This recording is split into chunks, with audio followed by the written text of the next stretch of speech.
to Bitcoin Wednesday. I believe this is the 53rd consecutive monthly edition. And most of all, thanks to everybody for being part of it and keeping this thing rolling. The whole Bitcoin, cryptocurrency, blockchain, decentralization experiment continues. Thanks to all of us, the whole entire community. We wouldn't be here without the interest and efforts of everyone. So it's really nice to be able to kick this off and do number 53. I think we have a very interesting program tonight, but before I get started, I would like to make a special thanks to our very good sponsors, Bancor, BTC.com, Cyber Capital, Descent, Grid Plus, LA Token, PopChest, Snip, Streamer, Wings, and last but not least, the Bitcoin Foundation of the Netherlands. There are a few others that I won't name yet that hopefully before now in the new year I'll also be very proud to welcome. And I think some of you have some interesting projects that we hope that you'll be able to join us to before very long. So now on to the program. Tonight we're really very proud to present Christian Decker, World Authority on the Lightning Network, long-awaited Lightning Network. We've heard so much about it, but tonight we're really very, very lucky to be able to hear about it from one of the world's authorities. Fraser Brown from the ACT Foundation will also be speaking. Alan Milligan from White Rabbit, and the Napoleon X team, Arnaud, Stefan. Jean-Charles is here? No, Jean-Charles is not, but we have two of the other co-founders. And we're going to begin this program with something that we do occasionally, haven't done in the last couple of sessions, which is a panel discussion on an interesting topic. It's the topic of state surveillance and mass surveillance, mass collection of information by a central party, the government. And I wanted to ask, before we kick that off, I wanted to ask if anyone in the audience would care to venture why we are doing that kind of panel discussion during Bitcoin Wednesday. Does anyone have an answer? Why are we actually discussing the surveillance state, mass surveillance, and the upcoming surveillance law during Bitcoin Wednesday? Because they're interested in our private keys. That's a good answer. Another one? Because blockchain can be used as a mass surveillance possibility. Can you say a little bit more about that?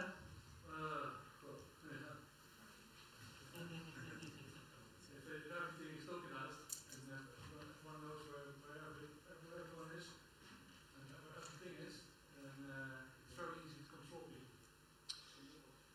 So the answer is that it's very easy to control people through the blockchain because everything can eventually be tokenized, and so centralized parties could get their hands on a lot of information. Any other interesting answers? Yes? Yeah, blockchain analysis is just too easy on Bitcoin, for example. Yeah, blockchain analysis on Bitcoin. So Bitcoin is not anonymous. I don't know if anyone has read that recently or has heard people who are experts who should know better actually saying that Bitcoin is anonymous. It's not anonymous, and it might not be anonymous. It might be at some point, but it might not have the possibility to be anonymous for at least the foreseeable future. So in case anyone is new here for the first time at Bitcoin Wednesday, it's something really to take home and remember that Bitcoin is completely transparent, and that means the entire history of the blockchain, all the transactions from the very beginning of Bitcoin time in 2009 up until today and into the future can be seen by everyone. Any other answers? So I will just briefly say what prompted me to think it's a good idea for us to do that. Mass surveillance, the surveillance state, and laws about collecting bulk data from the citizens of any country or any region is directed at the centralized control of a lot of information. And that represents a lot of power. We're at the point now where, information and massive gathering of information represents an extraordinary amount of power to influence our behavior, to know everything about what we're doing. And some of us in the audience may think that we need to relinquish that power to a trusted third party like the government or law enforcement in order to protect us, but not everyone necessarily feels that way, because when you do have a centralized party, you might trust them today, but you never know who would influence a democratic election in the future and who you might end up having a president or premier tomorrow. So I think that it's worth at least having a discussion about it, discussing the pros and cons. And with that, I would like to introduce the moderator for the evening, Frans Kempen from IBM. Please give him a round of applause.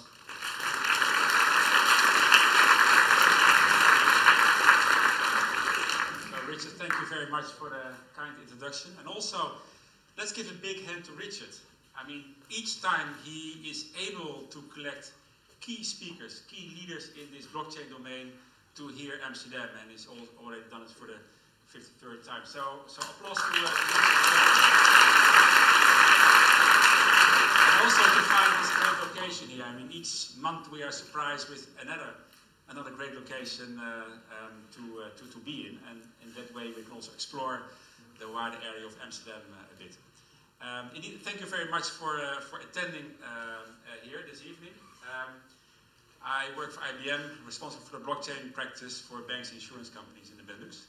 But now I'm here on a private mission to moderate a bit this evening. Richard gave a lecture already very interesting about this evening, about some of the key speakers. And I'm asked to moderate the sessions and the speakers. So let's first, we have I think a hard stop at 10 o'clock, 10:15, so we need to proceed a bit, and I would like to introduce the first speakers here. This is about the mass surveillance topic, which is key. So we will have first two groups of speakers, and then we have a panel, and we have an hour for that in total. So please think about issues which you would like to address to these people who are expert in their field. I would like first to introduce the four groups. So we have Nina Bolsums and Luca van der Kamp, who are the two students who organized and started, let's say, the Sleepwet.nl referendum. And then we have Douwtje Lettinga, who is a policy officer at Amnesty International. They both will have a separate presentation to start off. And then we have the forum discussion where also the journalist Peter Koop will also participate in. And Peter has written a lot about the intelligence surveillance service as well. So, four key specialists on this domain. It's a very interesting domain. So, let's first start with the two students who started everything about the referendum and give them a hand.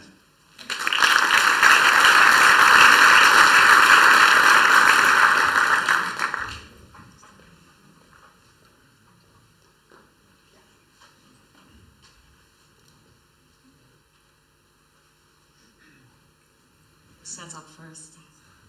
I just start talking already. So hello everyone, thank you for coming to our presentation. My name is Nina. I am one of the 5 initiative, one of the students who took the initiative to start the referendum. And hello, I'm Luca van der Kamp. I'm one of the other initiative takers of the referendum, and we're with 5, but 3 of us are not here now, so I also want to thank them, I guess. Let's just say what I study, I guess. I have a bachelor's degree in computer science, and I'm currently studying logic with a focus on complexity theory, computational theory, stuff like that. So, yeah. And I'm studying industrial design at the TU Eindhoven with a focus on how new digital technologies impact society. I'd say we've prepared a little talk about the collection of bulk data and the analysis of that, but we kept it minimal, so we go to the panel fast. Yeah, and the technical stuff might be really trivial for you guys. I'm sorry. we just, I don't know. Okay, that's it. So, why did we take all this effort to have a referendum and make the country angry? So, the new law, it was necessary. The old spying law was from 2002, I believe. And for this new law, the AIVD needed tapping cable net traffic, which is important because we've all moved on into new technologies. But then our problem is in the new capabilities that this law allows for, and these are, we summed up a few. The untargeted mass interception of cable traffic and the automated analysis of that, which also includes databases from, for example, companies or the tax agency, which was also in the news recently. Then there is also the hacking of third parties, which is a problem with zero-day connection, but that's a discussion for another day. And then the sharing of this intelligence with foreign agencies, which might be from repressive authorities. And we're going to focus on the first two bits now. So, okay, for example, say the AIVD believes that in this one area there might be a terrorist, and they decide to start tapping data from there.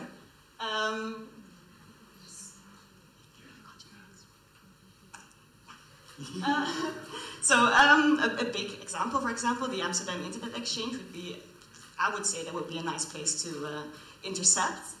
And then they have all of this data, but obviously they can't store that, so they have to filter and then see who the possible suspects might be.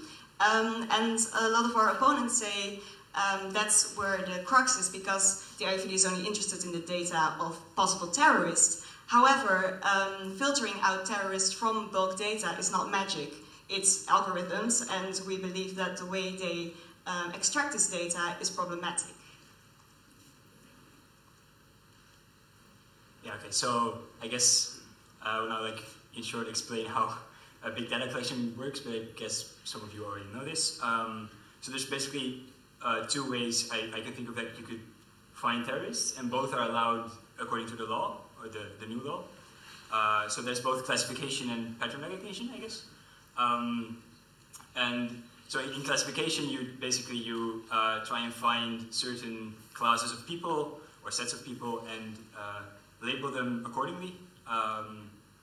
So I guess what they want to do is build up a profile of this is what makes a terrorist or something in some weird way, and then try and apply this to a big data set they have. And then there's pattern recognition, where you're going to use the big data to find hidden patterns in the data. For example, maybe if you have all these properties, then you are a potential terrorist. I don't know. And I guess the most used algorithms for this are either support vector machines, regression, or some neural network or something. And yeah, this is the article. It is just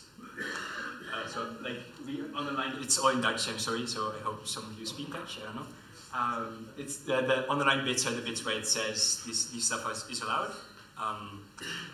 And then we think at least this kind of method to catch terrorists is in a way very ineffective. So first of all, they have to have a data set to find these patterns or these things that make a terrorist. So they need a learning set, and I guess the learning set of terrorists is very small because they're just not that many terrorists at all, and the amount they know of before they catch them, so before the information flow stops, is also very small, I guess, I hope. And then there's the problem of errors, false positives, false negatives. I guess the most harmful here are false positives, where people are tagged or flagged as terrorists without them being actual terrorists. And so the problem is that they will probably want to try and find as much terrorists as possible, so they want to keep down the false negatives, so the terrorists that they actually don't flag. And by doing this, they will most likely or almost certainly increase the false positives they have. And then there's the problem with the pattern matching and even the classification itself, where the patterns you find are correlations, statistical correlations between certain properties or a property vector and if it's a terrorist or not, but they're not causal connections. So you need a a big team of humans that will like investigate why does this algorithm say this guy is a terrorist. And I mean, without this causal connection, it's both dubious as to if you want to follow it up, and it's both, I think, even illegal to follow it up. So I don't know what I want to do with the data. I don't know. And also the WRR stands for Wetenschappelijke Raad voor Regeringsbeleid, and these are the people who check whether government policy has roots in scientific research. And they also stated that the learning database for terrorists to create an efficient profile is too small to be effective in this law. Okay, so and why do we think this is dangerous? Well, first of all, focusing with this law on untargeted surveillance and the analysis of that, it drains the resources from a type of surveillance that is actually effective, that is proven to be effective, which is traditional targeted surveillance. So, for example, you could target the mother of a terrorist and not necessarily an enormous crowd of people. So that's a money issue. And also the Council of Europe has also said that we need more investments in traditional targeted surveillance. That's also what we would like to see if the referendum says a no, and people might change the law.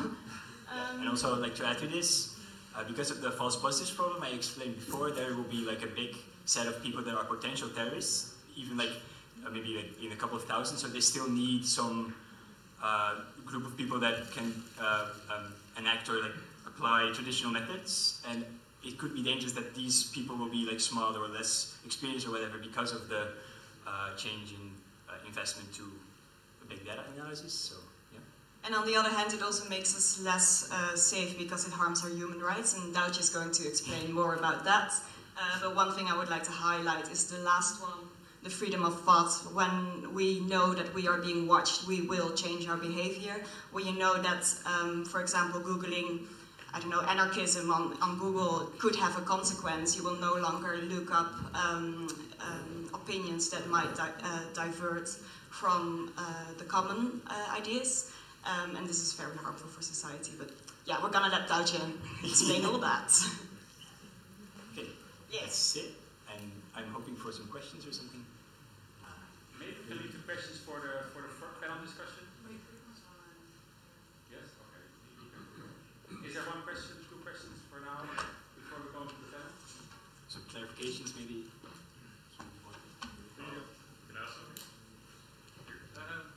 I just have one question. I've signed, by the way, but the thing is, like, I understand I've worked as a consultant for the government as well, and the problem is if they don't have anything to catch them, we still have terrorist attacks in Belgium, Paris, and those kind of things, and even if they were spotted on the radar, they were still down in the deep web where they couldn't find anybody. What suggestions do you have? Like, how can we find them then? I don't have any suggestions. I'm not an expert on catching terrorists, but I think if they're in the deep web or whatever, they're this like technically capable. I don't think this kind of surveillance would work because I guess mostly what they will collect is metadata or unencrypted data, and they won't even have like a clue as to what this guy is doing. All right, you see behaviors starting up before somebody becomes. Before someone even becomes technically capable to be a terrorist. Yeah, and then they are still in the top Yes, web, then I guess then the critics we showed still apply, I guess. Okay. Yeah. I'm just curious. Yeah. So, Thanks. Yeah, cool.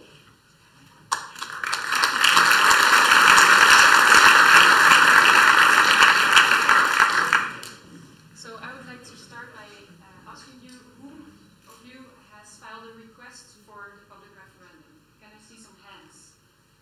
That's quite a bit. And if there will be, today it was announced, there will be a public referendum next year, March. Whom of you would vote against the Dragnet Surveillance Act? Wow, that's very impressive. So it's a very privacy-minded audience. I'm happy to see that. I assume that the rest has not taken a position or is in favor of the law. but can you also ask who would not vote against it? Okay, so who would not vote against the law? Who would vote in favor of the law? This will be the question. And remember, if you're not going to say, they already know.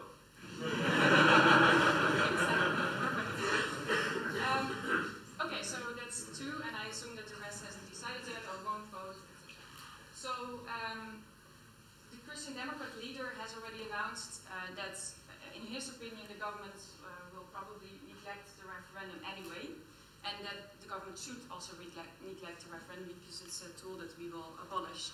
And this has also been Amnesty International's experience over the past 2.5 years.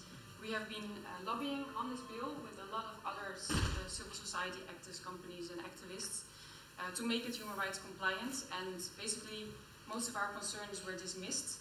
And that's also why Amnesty decided to support the campaign of the 5 students.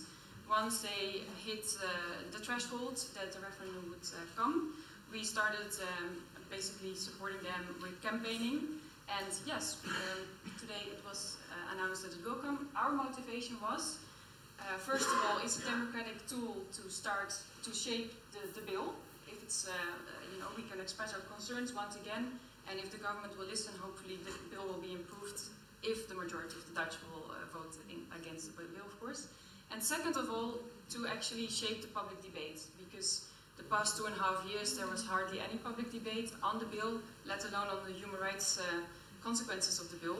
And we consider this as a very important tool, and it has already been, because I think we now see the public debate emerging, and that's great.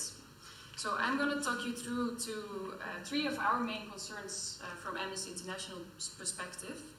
And also on, it's more of a legal story, but it will echo with the previous presentation. So, yes, these are 3 of our main concerns. The untargeted surveillance powers that are being created, the improved but still inadequate oversight mechanisms, and the inadequate safeguards for international cooperation. First of all, as Christian also, Richard, sorry Richard. Richard also said data is power, and we're here to hold power to account. And there's a lot of human rights at stake. It's not only privacy, it's not only freedom of expression, but it's also freedom of thought. As Nina said, I feel a chilling effect of surveillance in expressing my thoughts online, on my computer, on my phone. It's also the right to access information. Are you still feeling free to access all the information that you want if you think that, hey, I might be associated with crime if I do this? So lots of concerns from a human rights perspective. Of course, these human rights are not absolute.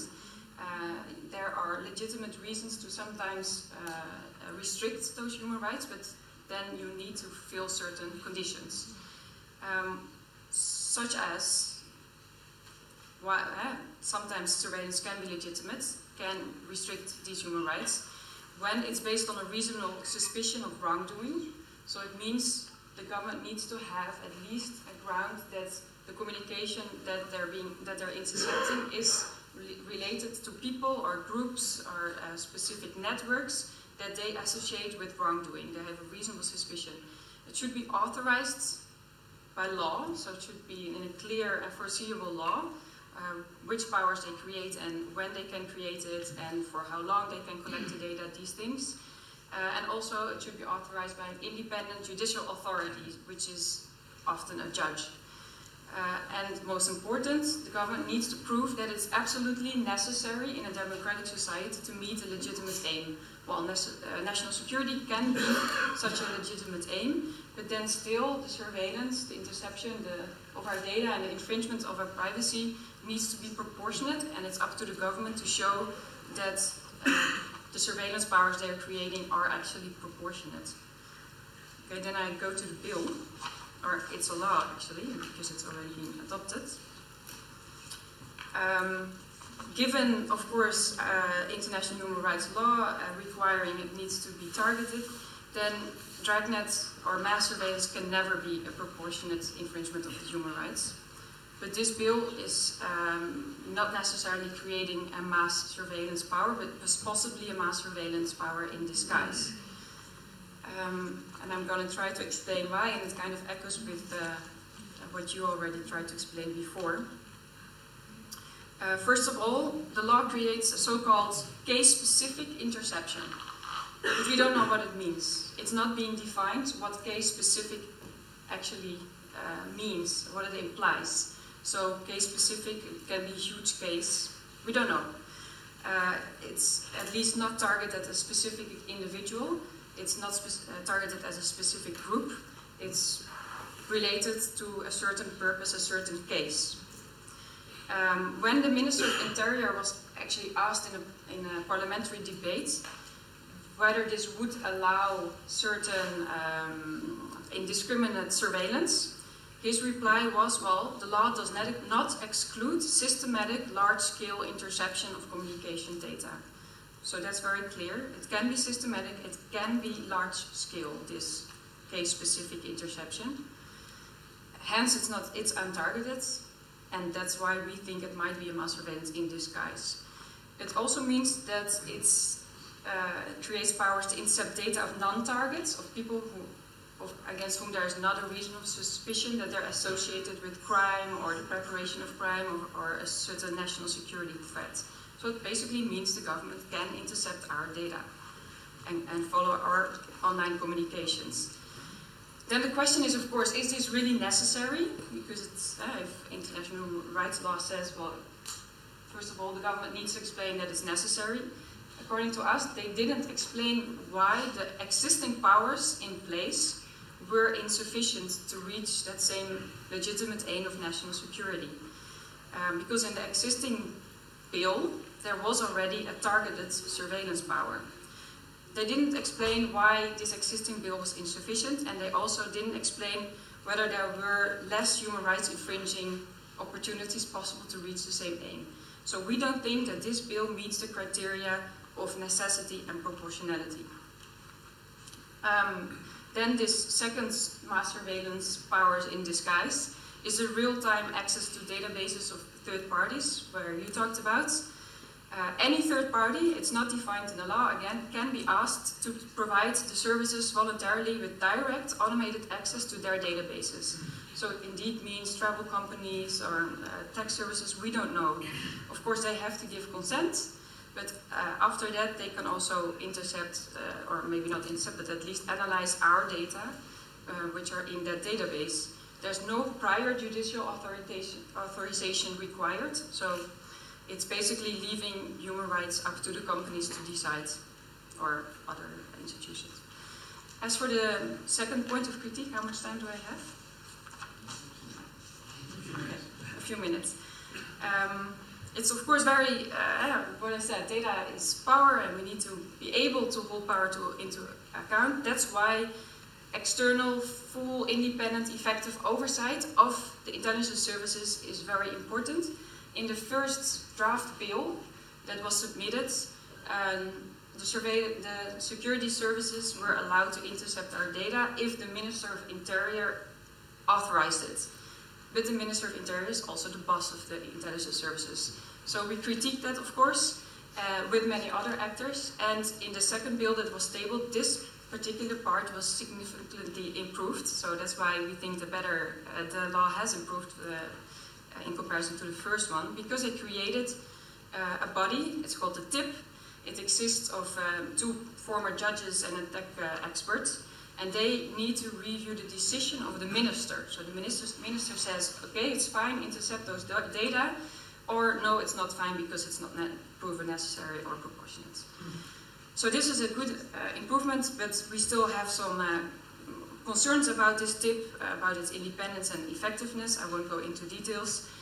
And also because after the operation has been conducted, there's another oversight body, but that can only give advices. So if that oversight body says, hey, the security service actually made a mistake, that wasn't legitimate what they did, the minister can actually ignore this. And he also said it. He said, well, when I disagree with the findings of that oversight body, I want to be able to act against those recommendations. So we're not sure how strong that oversight is, and let alone the oversight by the parliament, which is of course very politicized.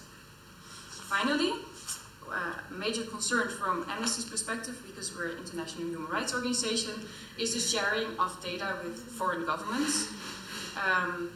A good thing is that the bill requires, or the act requires, that the intelligence services must do an assessment prior to sharing data in bulk with other governments, because that's new. Before they could share some restricted information, now they can share in bulk. notably respect for human rights, but it's the intelligence services checking on other intelligence services, so we're not sure how that assessment will look like. Most important is that the law even says no foreign secret services is excluded. Data can be shared with services from countries with little respect of human rights, and also data can be shared that hasn't been analyzed prior to sharing. So it can include all data, wrong data, false data, in particular data on very sensitive groups, for instance, prosecuted groups are activists or dissidents, and that's a major concern. So we think this bill should be improved, and that's why we supported the campaign. Thank you.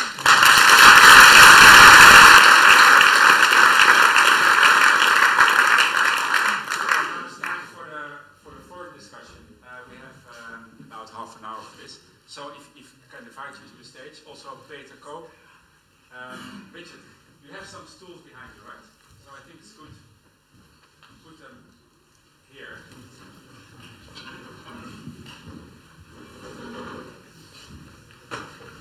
And this is a very sensitive topic, right? I mean, we now have heard, maybe you can put it here.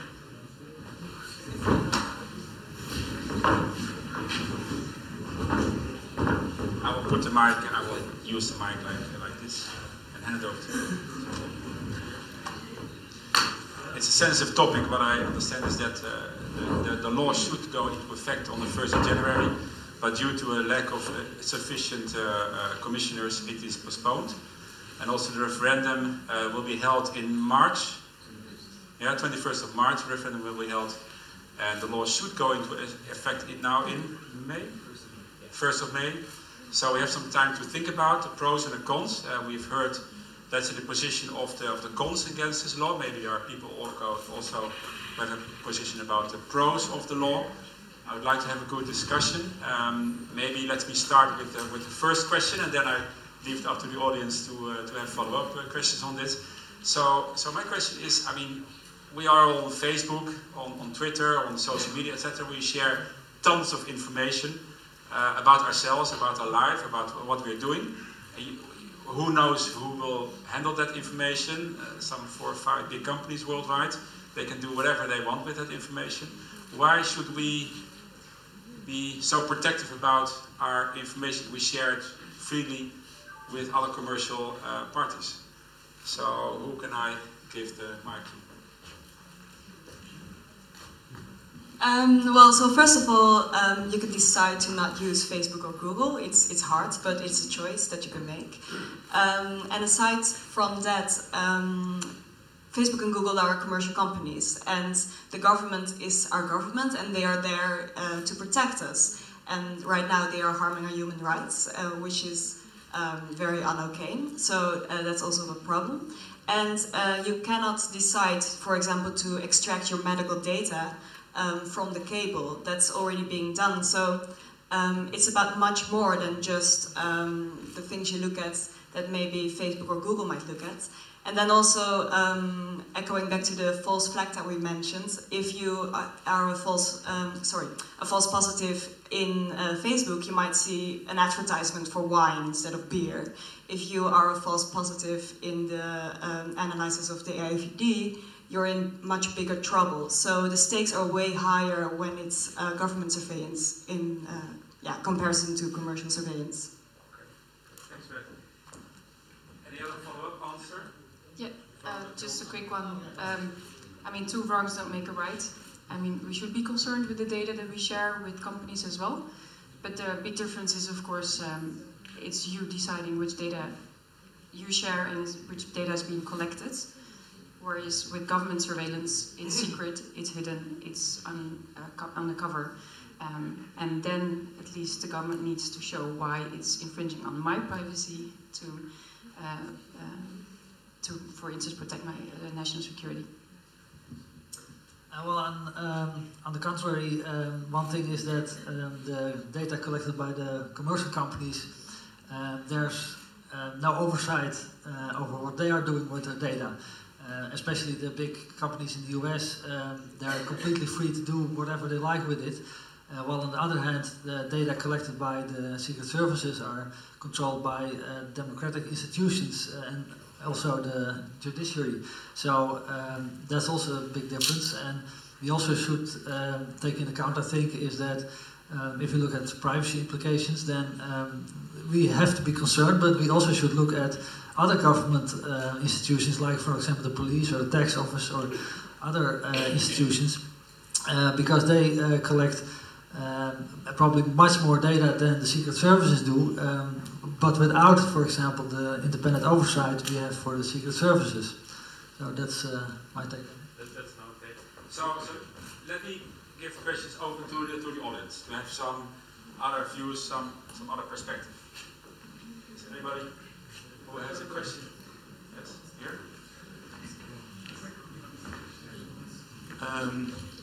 I'm also working in the edtech companies for where the false positives are coming from.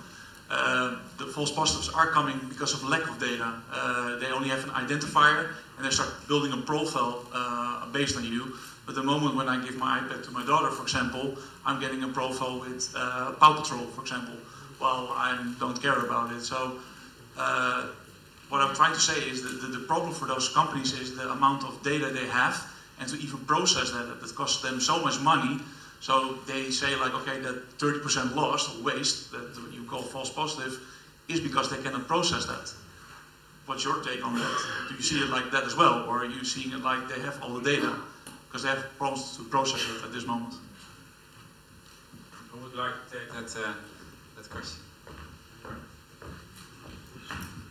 Well, first of all, I think, I guess the same applies to the AIVD, I guess, because they need to process the data, but I also think it's not only a quantitative problem, but also a qualitative problem. So I think companies have less of a false positive problem because they have more data about us, I guess.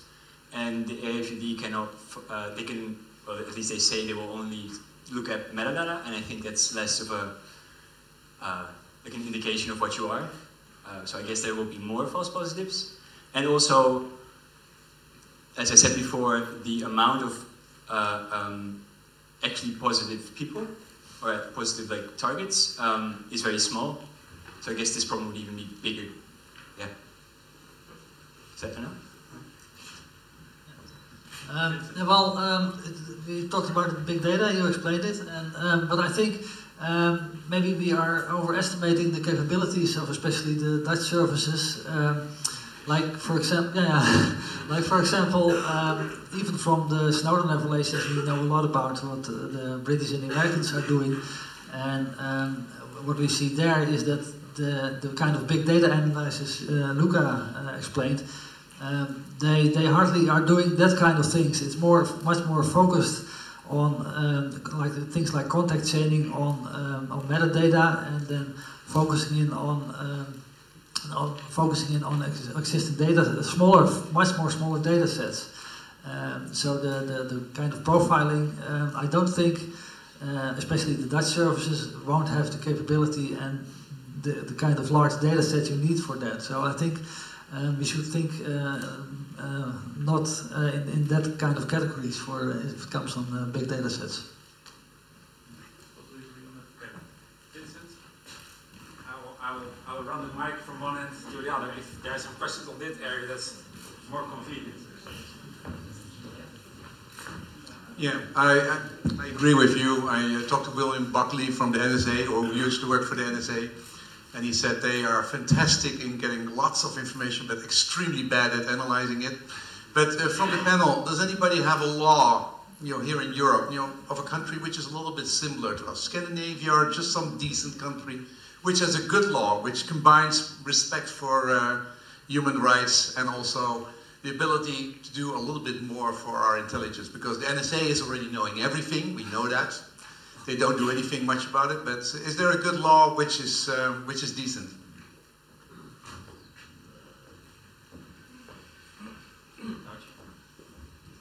Unfortunately, the answer is no. Not in Europe. We're studying the surveillance powers that are being rapidly being created in the UK and France and other countries in Europe, and unfortunately, all the laws fall short. on explaining the necessity and proportionality of the powers they create, and especially in terms of oversight, there are major lacunas in the bills or laws in other countries. So that's why we try to improve it, because we think it's possible to have targeted surveillance that is effective in protecting national security while also respecting human rights, to fight terrorism while respecting the rule of law. It's not a trade-off. They should go hand in hand, and it's up to the government to actually do that if they take human rights seriously. So write a good law, or write a good concept law. Well, you know, this law, this particular Dragnet surveillance law, or the Act on the Intelligence and Security Services, the WIF, could potentially be a good law. We're not necessarily against the law or against surveillance or against creating powers to protect our national security. In opposition to that, in contradiction, we want that, of course, also. Without security, we cannot live our human rights. So it would be great if the government would have a proper dialogue with us and seriously hundreds of other actors, experts from different fields, from companies, from academia, from civil society, who have given very proper advices and recommendations, which have gone through Parliament. There were hundreds of amendments to the bill, and only 2 have been accepted, or 3. So it's possible. Take us seriously, and that's why we think we need this debate also, because the government is just hiding or shielding itself behind this too easy argument. We need it to protect our national security. No, come with a better law that protects our security and our human rights. Well, I want to add that, in my opinion, the law isn't that bad actually, as my other panel colleagues think, because it's true that the law doesn't explain why, how the Dragnet or the untargeted surveillances will be used, but that's of course because the secret services, they need some freedom in to operate. They are operating in kind of catching terrorists and other kind of bad people who are the most difficult people to catch and to trace. So they need a kind of freedom. But in the law, it's explicitly stated that every operation that the secret services are conducting has to be necessary according to the law, have to be proportionate, and the measures they are taken, they should be the most least intrusive possible. So I think, in my opinion, if you have those criteria, that will make sure that the services will act as targeted as possible. So in my opinion, there are some things that should be improved in the law, also in my opinion, but I think it's not that bad as some other people think. Thank you. I have the feeling in this panel we have a right side and a left side, and Amnesty exactly in the middle, right? So maybe let's see how it works out. Sure. So let's see how it works out during the next quarter of an hour. I saw another question here on this side. I watched the NSA facility built in America, one of them, and aside from the economic or the environmental holocaust that 1 million liters of water is used to cool the facility, how do we combat the creative legislation that they created by saying that capturing of all this data is not actually interception because nobody's actually looking at the data? So they end up with a vault for 10 or 15 years of data, and they never intercept anything unless they actively decide somebody is a target. How do we prevent something like that happening? Because I see that as the greatest risk of all. Thanks. Who would like to take this question? Any volunteers, Peter? Yeah, well, you were. This side as well, right? I guess you were talking about the Utah data center. Yeah. The very interesting thing is that we heard a lot from Snowden about what NSA is doing, but we heard nothing about the Utah data center. So yeah, that's a strange thing, but I think we have no idea what NSA actually is doing with the data center. So it's pure speculation about their purposes with that, and we should also take into account that the data they're collecting, they are creating they are duplicating and triplicating their data for special analysis purposes. So they're requiring much more storage capacity than the data they actually collect. So there are many other purposes and things we should take into account if we think about those large data centers. But I think you are worried about if that could happen here in Holland. Well, as I said, everything our secret services may do should be proportionate. So I'm not that worried that would happen here. And of course, we have the parliamentary oversight. I mean, it's not defined in the law how to make this proportionate. And even if you say, well, our intelligence services, don't be so scared of them because they don't have these capabilities. I mean, the capability to store all this data as they do in the United States. If you're creating the powers, the legal powers that they can actually do so, why exclude the idea that this is possible in the future? So make sure that the law circumvents this by making it targeted, by defining what case specific exactly means, that it's a person or a group that indeed there's a reasonable suspicion of wrongdoing. It's not defined in the law, and now they can make such databases. I'm extremely concerned that these databases can also be hacked, from a national security perspective. Who has interest in that data? Well, I think Russia or Iran would be very interested in that data. So I think they should really make sure that the data that they need, okay, but other data, erase it immediately or don't intercept it in the first place. Yeah, I think this is a very important point because a lot of times you hear you have to trust the government with the data that they get because we live in an open democratic society.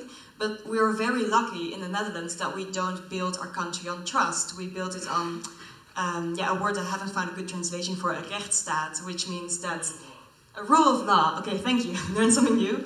So we base our entire society on the rule of law, and then to introduce this law and then argue that we can accept it based on a trust for a government is very, very erosive to our democratic society, in my opinion. So with all those things that you might say, yeah, it could happen, but probably not, then state that clearly in the rule of law, and then we'll be happy. Thanks. We have room for 2 more questions. Okay. Up here. Oh, let's first. I mean, this section is a bit underrepresented. So if you come down, you can have the mic.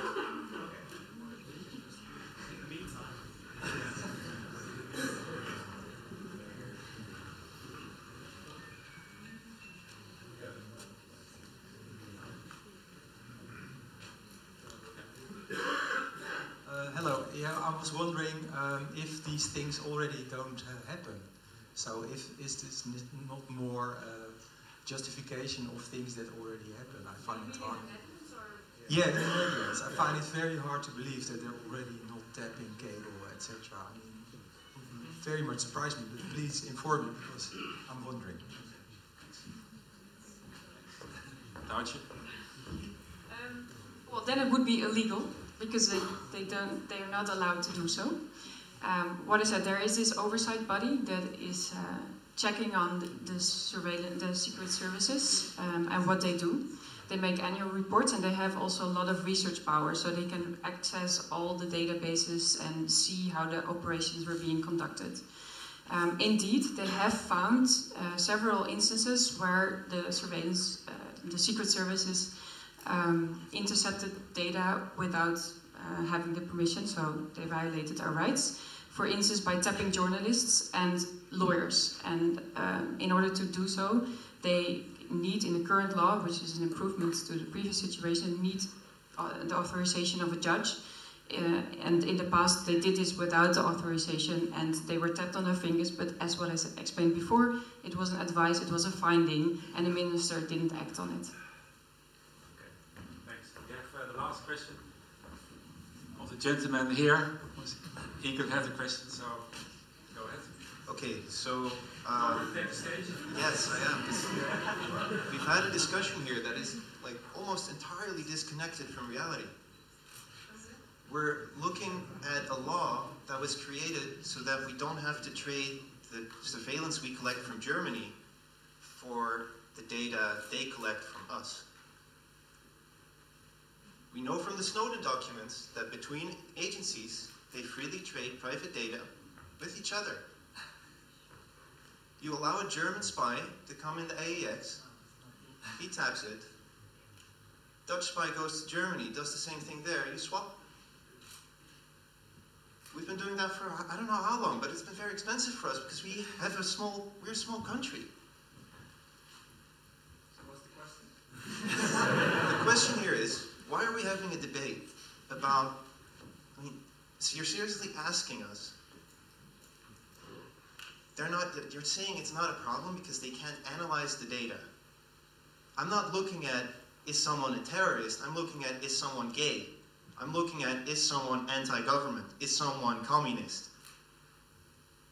And we know for a fact that they've been looking at this stuff, like trying to figure out who's who, trying to figure out how to promote capitalism worldwide. I mean, that's like a final, like it's a core goal of the CIA. That's what they've been created to do, is to promote this thing. It's the same question as the previous. The question is, why aren't we talking about how great it is that the Dutch government is going to profit far more from selling our private data than they do now from bartering for it? Okay, that's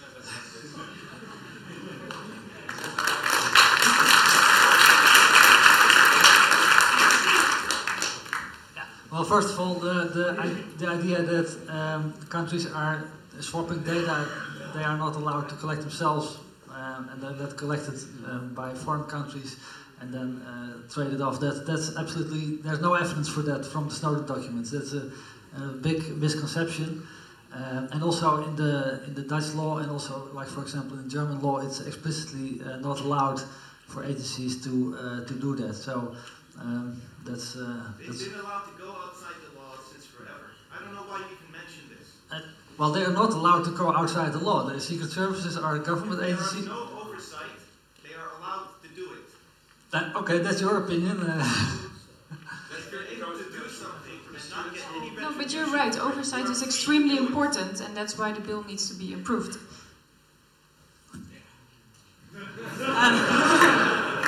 Okay, I was gonna stand. I want to thank you for your speech, and I also want to say we're living in changing times. Like human progression hasn't gone this fast ever in the history of humanity. We have a chance now to really make a basis for our digital human rights, because otherwise I don't know where we are going to end up. It is an extremely important moment to grab back our human rights and make a stance against the surveillance agencies, because we are not going to allow this to happen. And this debate, it might be ignored by people, but we are finally finding back our voice, and we will grab back our digital human rights.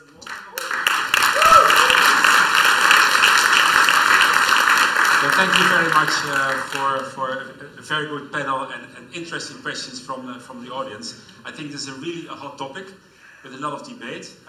Again, thank you very much, panel.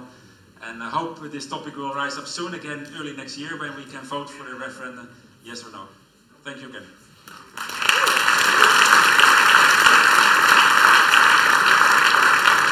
Then before we go to the break, we have one speaker, Mr. Fraser Brown. Mr. Fraser Brown is also is founder of ACT Foundation in Switzerland, designing a DAO for social causes. And I understand that Fraser, you also did some Olympic stuff in the past, in terms of sailing in 2014. Yeah. So very interesting combination. And now on the social causes on the DAO. Give a warm hand to Fraser for his.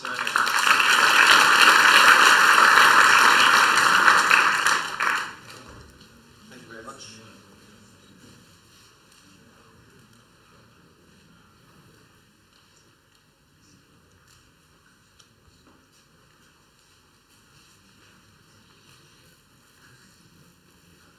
Is this working okay? got a red light on it. I need to press it again.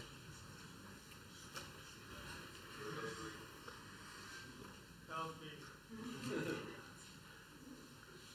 Is this mic working? No, it's not. Oh, I see. Is that okay? Because it's red? I thought it was meant to be. Robert? It's okay? It's okay?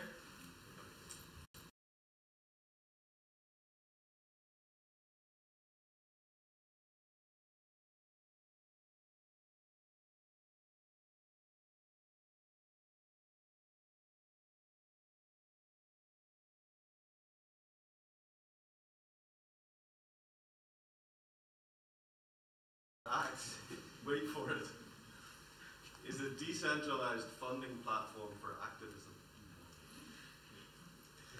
And as was mentioned, it also aims to be a DAO, a decentralized autonomous organization that can't be stopped, it can't be inhibited. And for the next few minutes, 20 minutes or so, I want to get in how we're going to do this and what could its impact be on debates exactly like this. What could happen? How does this put power into the hands of people? And what might be the result? A bit of background. As you mentioned the Olympics and sport. I'm not an anarchist. I'm not from an Amnesty International background at university or anything like that. I'll explain a little how I got to this, which is quite interesting. I'm an engineer by training. But I got to it really through the lens of climate change, because I work with international conservation organizations and some governments on designing innovative financial instruments which address climate change, food security, and other major issues such as this at a country level and internationally. The other big one, of course, is biodiversity loss and trying to stop our ecosystems from crashing. This is a graph you may not have seen. It's a very kind of in-depth one, but the COP23 will be in Bonn in the coming weeks, and their countries will present these INDCs, their goals. And as you can see from this rather gloomy chart, the pledges take us not on a great trajectory in terms of global warming. And these NDCs fall even more short. I mean, the NDCs, having worked with many countries in Africa and Southeast Asia, often they're done by not very high-level groups, a few layers below the president, of course, and high-level ministers. And they're sort of thrown together. I mean, some of these are like countries really looking for more handouts to get this done. It's a very, very worrying thing. So much needs to be done to keep our climate under control and save us from catastrophic climate change, to name but one of the issues. So it was things like this that drove me to think, my God, if I can't do this through innovative financial instruments and trying to drive private finance of this issue and these sort of things, what's it going to take? And that brought me to this question of people and the role of elevating or amplifying citizen voice to make governments act faster and to get them to do what is needed. There's a great word called social accountability. It means the extent and capability of citizens to hold the state accountable and to make it responsive to their needs. And that became the sort of founding goal of the ACT Foundation in Switzerland. It raised, based on its idea for this DAO, over $250,000, which has allowed us to start building it. And we'll get into now what it looks like. That is just a chart about social accountability. It's a fascinating topic, pioneered actually by the World Bank. But on one side you have civic mobilization, and on the other side you have information. And both are very, very important to address the imbalance in power that always exists between the state and the citizens. And it's that imbalance in power that we think, we hope, we all hope that this DAO could address. So I thank Richard for this sort of incredible curation of nearly an hour of a really, raw debate here on exactly this type of issue. And now we look at a blockchain solution which could do something about this. This currently exists in prototype. It's on my phone, which is over there. But it's a voting app. So the model that we've created, we're not calling them votes because people have trouble with that. We're calling them ACT. But essentially, you can, with this Ethereum wallet, purchase these ACT and apply them to proposals. These purchases capitalize this pool, which is the green thing here. So if you think in terms of numbers, anybody know how many users Change.org has or claims to have?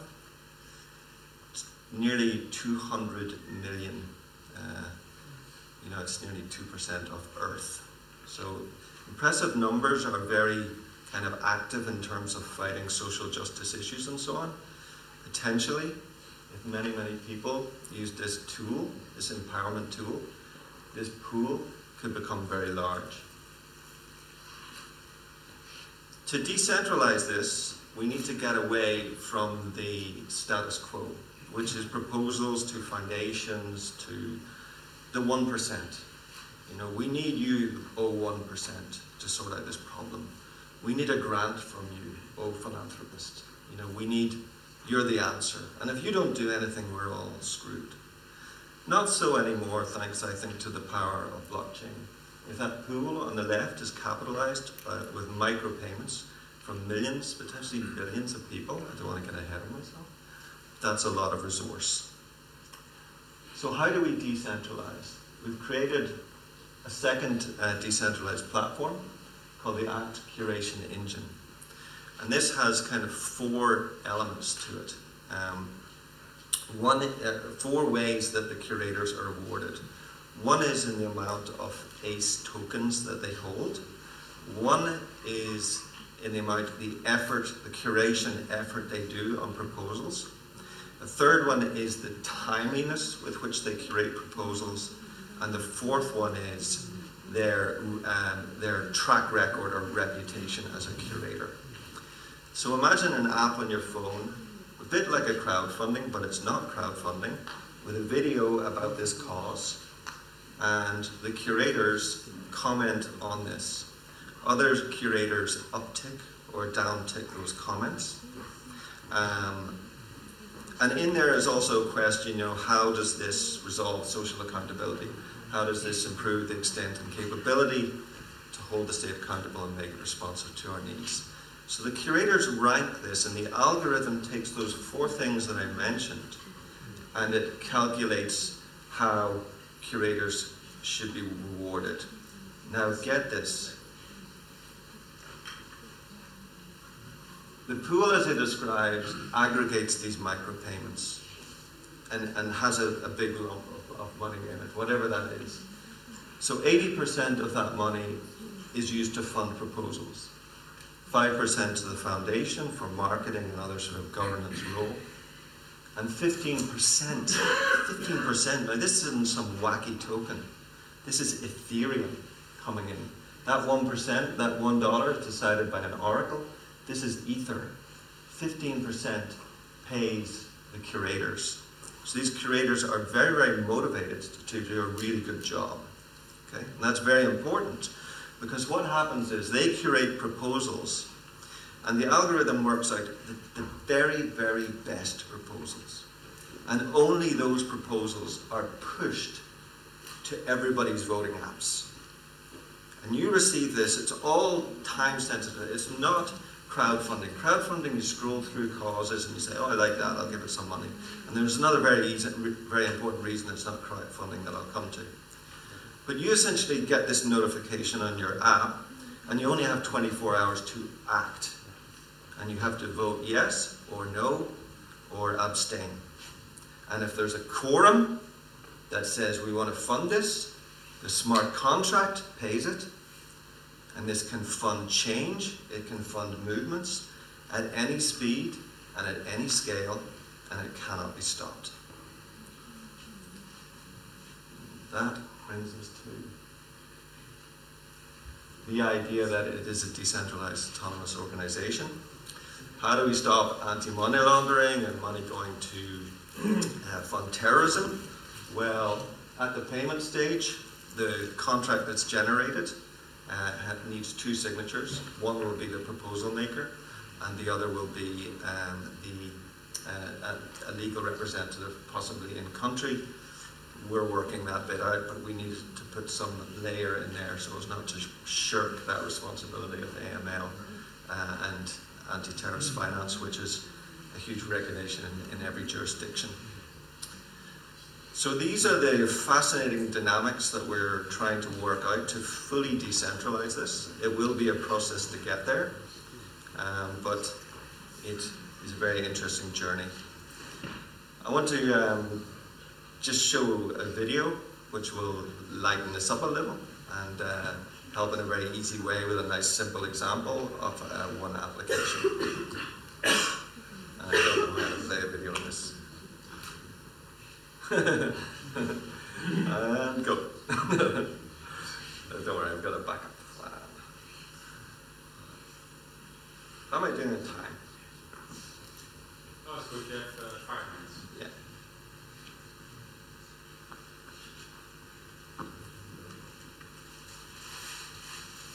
Put in the audio cable. Oh, the other cable, yeah. Where is it?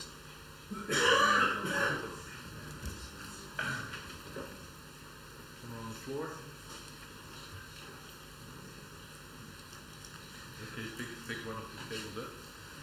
Yes, and then see where it goes. Oh, yes, in that computer. Yeah.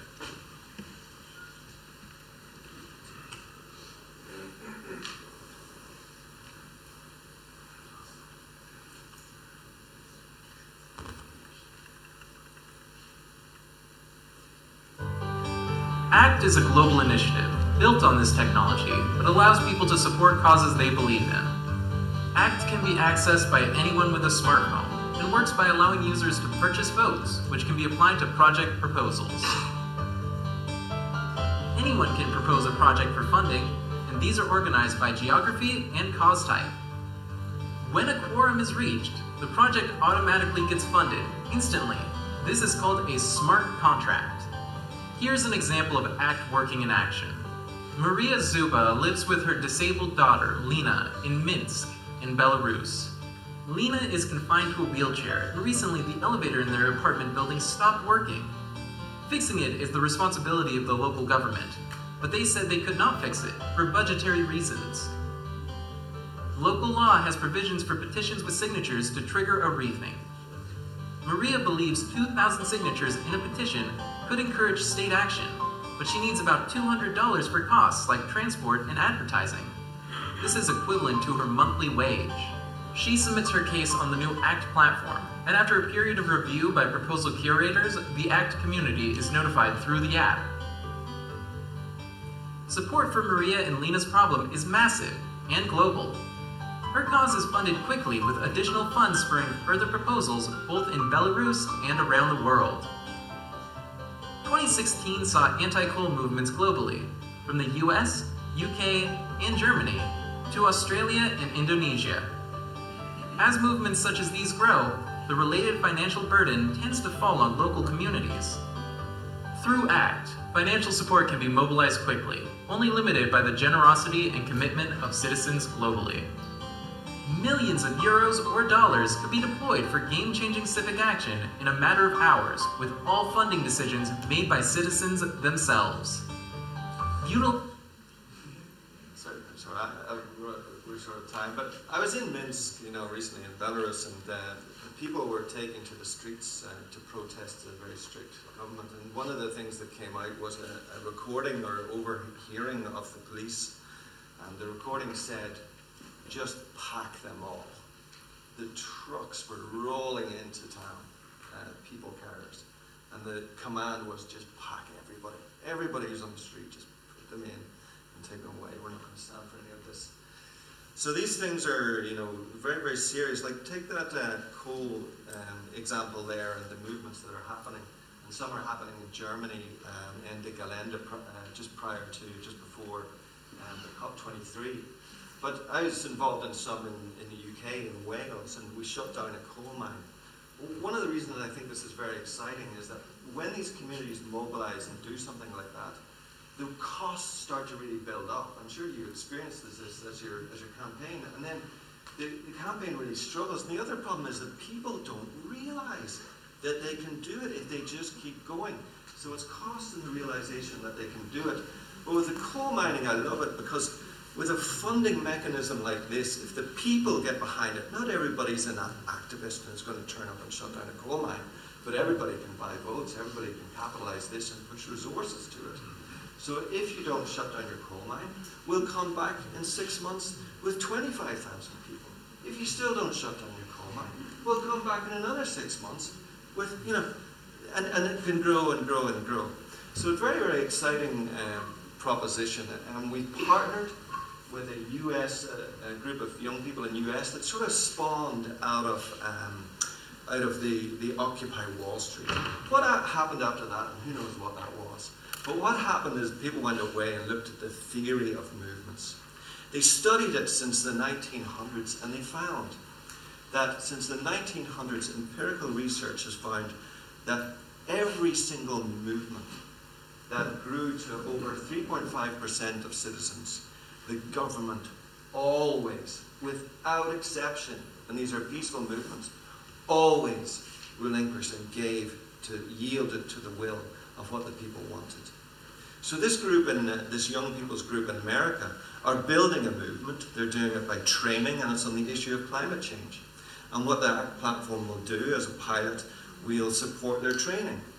And they'll do 10 trainings in 10 cities. And they'll train people to speak, to be an activist, and how to move the dial and influence the debate.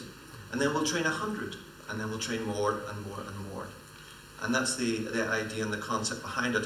And I'm delighted to announce in this forum something on the topic of ICOs, because the money raiser was sort of pre-ICO. But I don't know about this announcement because I'm still thinking about it, but I've pretty much decided that we will do an ICO, but our ICO, all funds will fund that pool. Absolutely. Everything into that pool. And that will be our ICO. Because I think we have enough resources to get this built as it stands. So this is going to happen. Where will it lead us? What will it be in this debate and these sort of issues? This is the question I leave you with. Thank you very much. So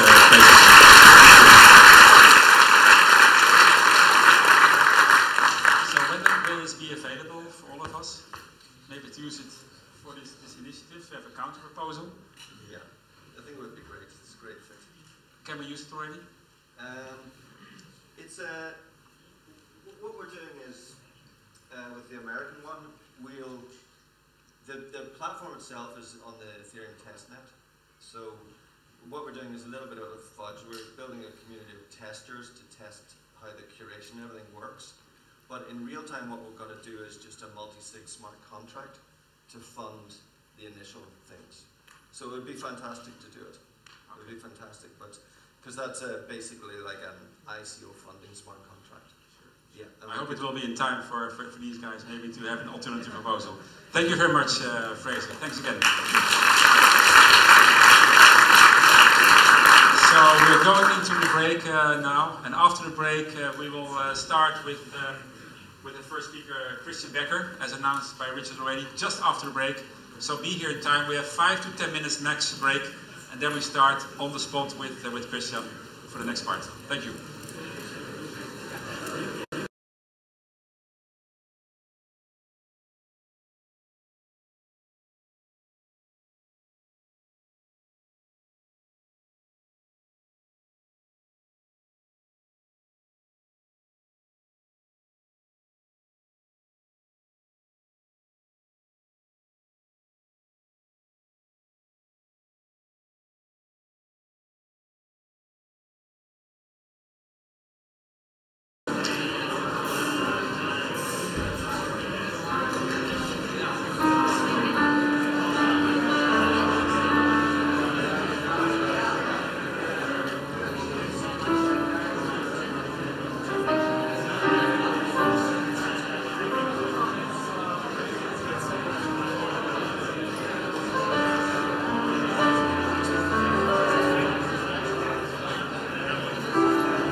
everybody can take the seats.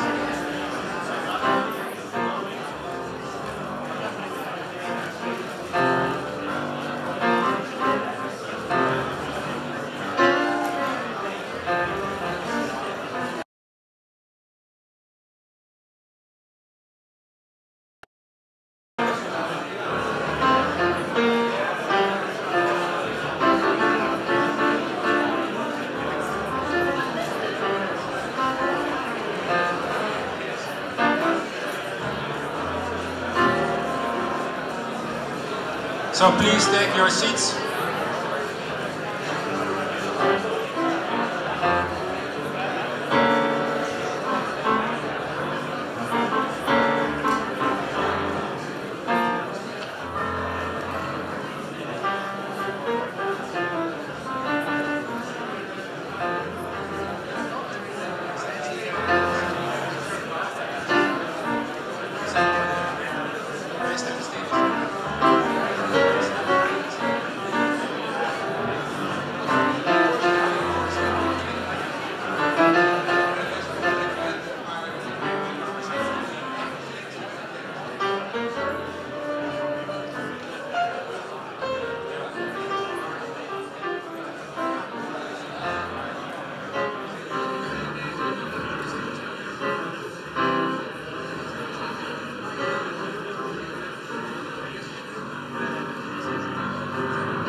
So I suggest we start.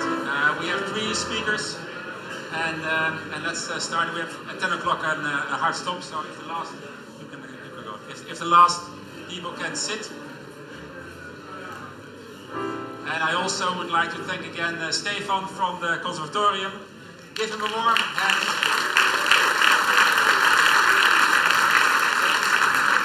And while we wait 1 more minute for the last people to sit, do we have a request for Stefan to play now?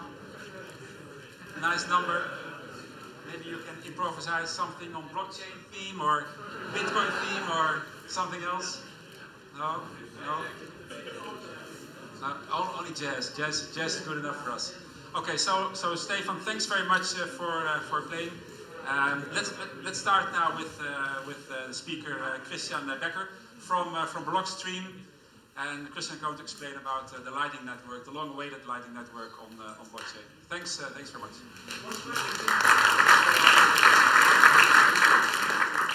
Yeah, there's people freezing over there.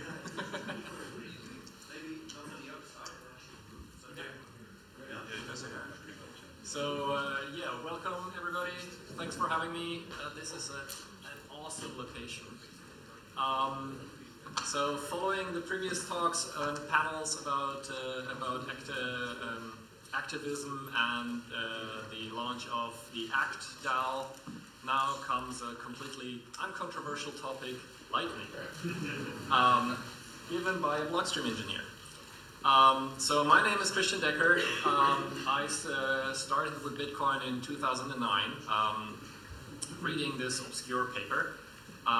Later I did my PhD on it, and since a year I now work on Blockstream, working on the same scalability issues that I started my PhD with. And I think now we actually have a solution. So before I begin, if there are questions, please interrupt me. The worst thing that can happen is that I tell you it's on the next slide. I really enjoy having interactive discussions, so feel free to interrupt me at any time. So, the title of my talk is Buying Coffee at Lightning Speed. And that's going to be the topic for the whole discussion. So, I'm a software engineer. I like my coffees. I've often been called a coffee compiler. And being a Bitcoin user, I'd like to use my Bitcoins to buy my coffee, right? So on the left-hand side we have me. On the right-hand side we have my coffee. How do we get to that coffee? So let's recapitulate what we would do in Bitcoin, in classical on-chain Bitcoin payments. So we'd create a transaction. This is a costly coffee, by the way. It's going to cost me 1 Bitcoin. This transaction takes 5 of my coins, transfers them 1 coin to the barista and 4 coins back to me, which is called a change. Simple enough. So I create this transaction, and now I send this into the Bitcoin network. Each Bitcoin node, when it receives the transaction, will locally verify that I actually have the money, that it is actually me authorizing this payment, and will update its local state to reflect that we now have transferred this money. And once it has done that, it will forward this payment to the next node until everybody in the network knows about this. This is simple Bitcoin mechanics. Almost all blockchains work like this, and this is what we call an on-chain payment. Maybe just one question. How many of you know how Bitcoin internals work? I see a few hands. You might get bored. Those of you who don't know how Bitcoin works might be challenging. Okay, so now the entire network knows about this transaction, but but the barista can't give us the coffee just yet. Why?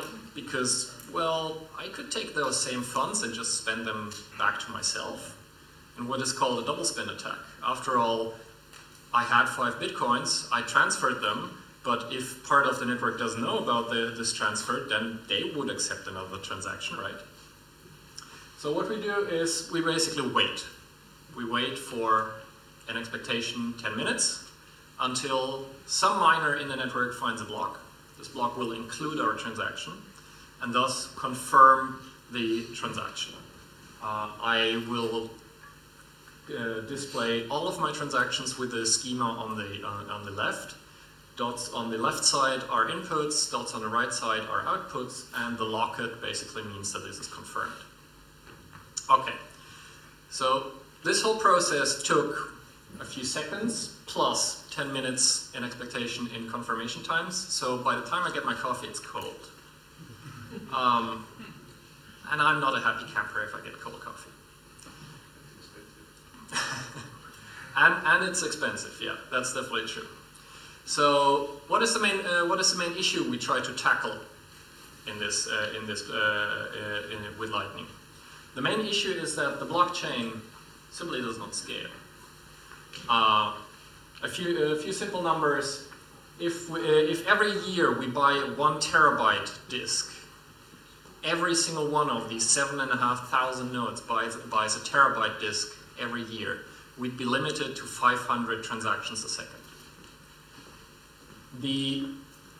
Simply verifying a transaction currently takes about 5 milliseconds, so that limits us to 200 transactions a second.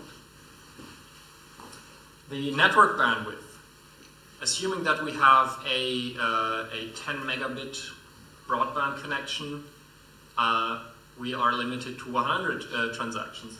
And yes, there is this artificial 1 megabyte limit that was imposed some time ago and that we are all discussing about. But trust me, that's the smallest of our problems. Eventually we will bump up against the natural limits of our network. So what you see on the bottom is basically what the total throughput of the network is, measured by block propagation speeds in the network itself. So the bigger the blocks get, the longer it takes for the whole network to learn about blocks, and hence learn about confirmations in the transactions. And the longer it takes, the more the higher the chances are for blockchain forks. Just a tiny tidbit for those of you who knew about Bitcoin and were getting bored. Okay, so how do we propose to solve this? We solve this by using micropayment channels, or moving most of the transactions off-chain, not confirming them anymore on the blockchain itself. And the idea is a pretty old one. The idea came up in 2012, I think, by Jeremy Spielman.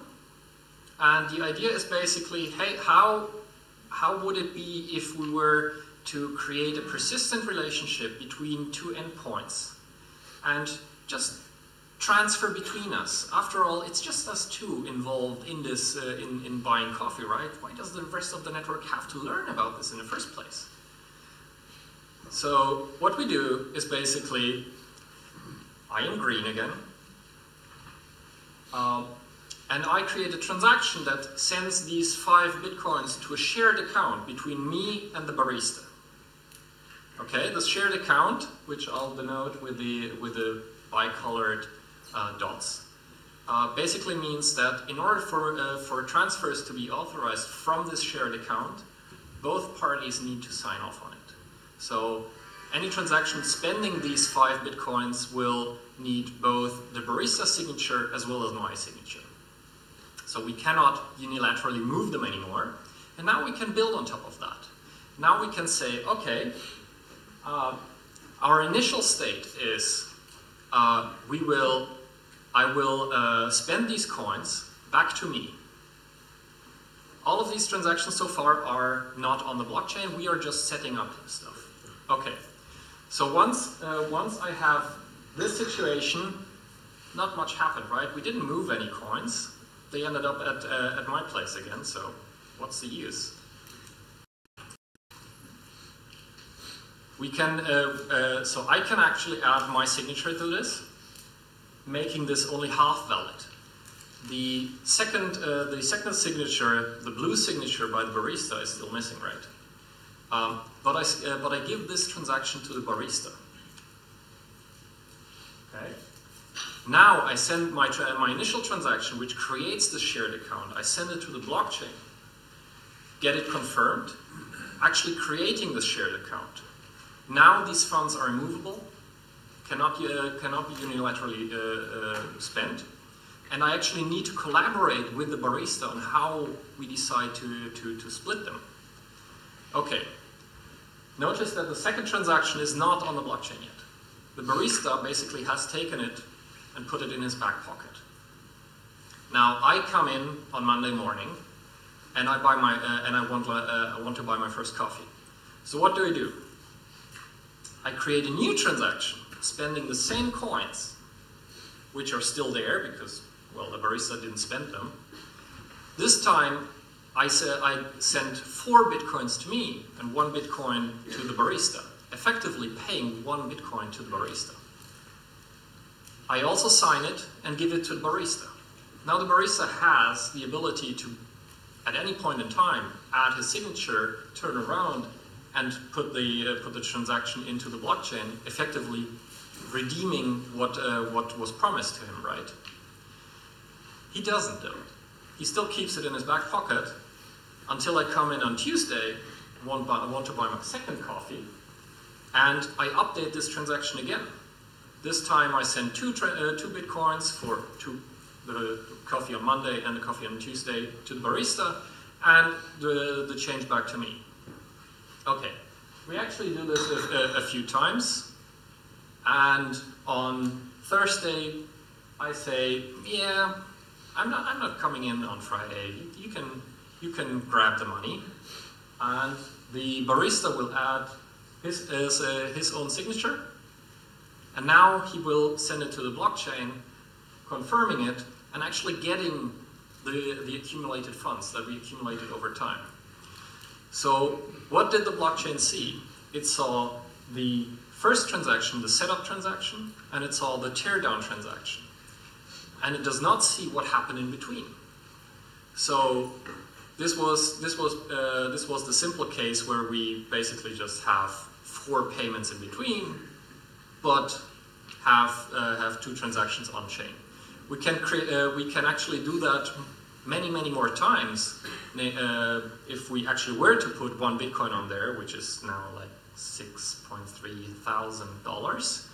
That buys loads of coffees, hopefully. And we could actually do this thousands of times, and the blockchain would only see 2 transactions. So this is the basic concept of a micropayment channel. Yes? Yes, it's probably on the next slide, but how do you prevent the double spend until the coffee bar redeems your... Yes. So I'll just repeat the question. How do I prevent a double spend until the barista closes the channel? So during the setup phase, I took some of my funds and put them into a shared account. That's done on chain. So once I lock those funds in, I can't move them anymore without the collaboration of the barista. And the barista wouldn't defraud himself, right? There was one question there? How does it help if I want to have a coffee only once? It does not. So the question was, how does it help me if I just want 1 coffee? In this case, it does not, because these channels are very limited, hence the name simple micropayment channels. We have more advanced systems where you actually can, so that's actually on the next slide, no, the second next slide, where you can actually extend the number of parties you can reach through a channel to anyone in the world. So whether you buy a coffee here and a donut there, you might do the payments using the same channel. So the first time it always takes a long time. The first time is the setup phase. That actually takes a long time, yes. So I have to have a first cold coffee. You could set it up ahead of time. For a coffee, I mean, not for a coffee, probably then. Well, I mean, once we get to the Lightning Network, it will make more sense because I can, since I don't have to know who I am going to pay later, I can actually create random channels ahead of time and then just do the payment through that. Okay. If I spend the 5 Bitcoin in my account, is my 5 now locked? You mean that one? Yeah. So this is an unspent transaction output. It is being destroyed by spending it.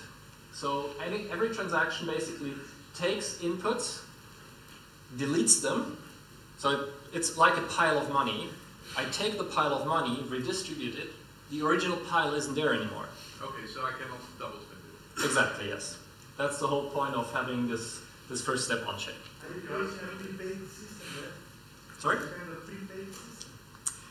It sort of is. Yeah. Assuming that people will basically collaborate. What if at some point they don't want to collaborate? Well, when they stuck somewhere and nobody can use it. So there's, I didn't put it on the slides, but there's contingency plans for those as well. So the barista cannot be cheated out of his money. I, as the funder of the channel, could be, but there's check lock time verify, which allows you to. It's a bit more complicated. Next lesson, yeah. Okay, so what we basically are trying to do is we want to create a shared account, then we want to negotiate how we split up these funds once we close the channel, right? And we want to do this iteratively so that I can incrementally pay, or that I can get money back. And you notice that in this in the simple micropayment channel, I could not get money back, because the barista was always the person that was enforcing the final state. So even if he refunded me some money, he would still have the transaction that gave him the maximum amount of money, and he would probably enforce that one. Okay, so how do we replace how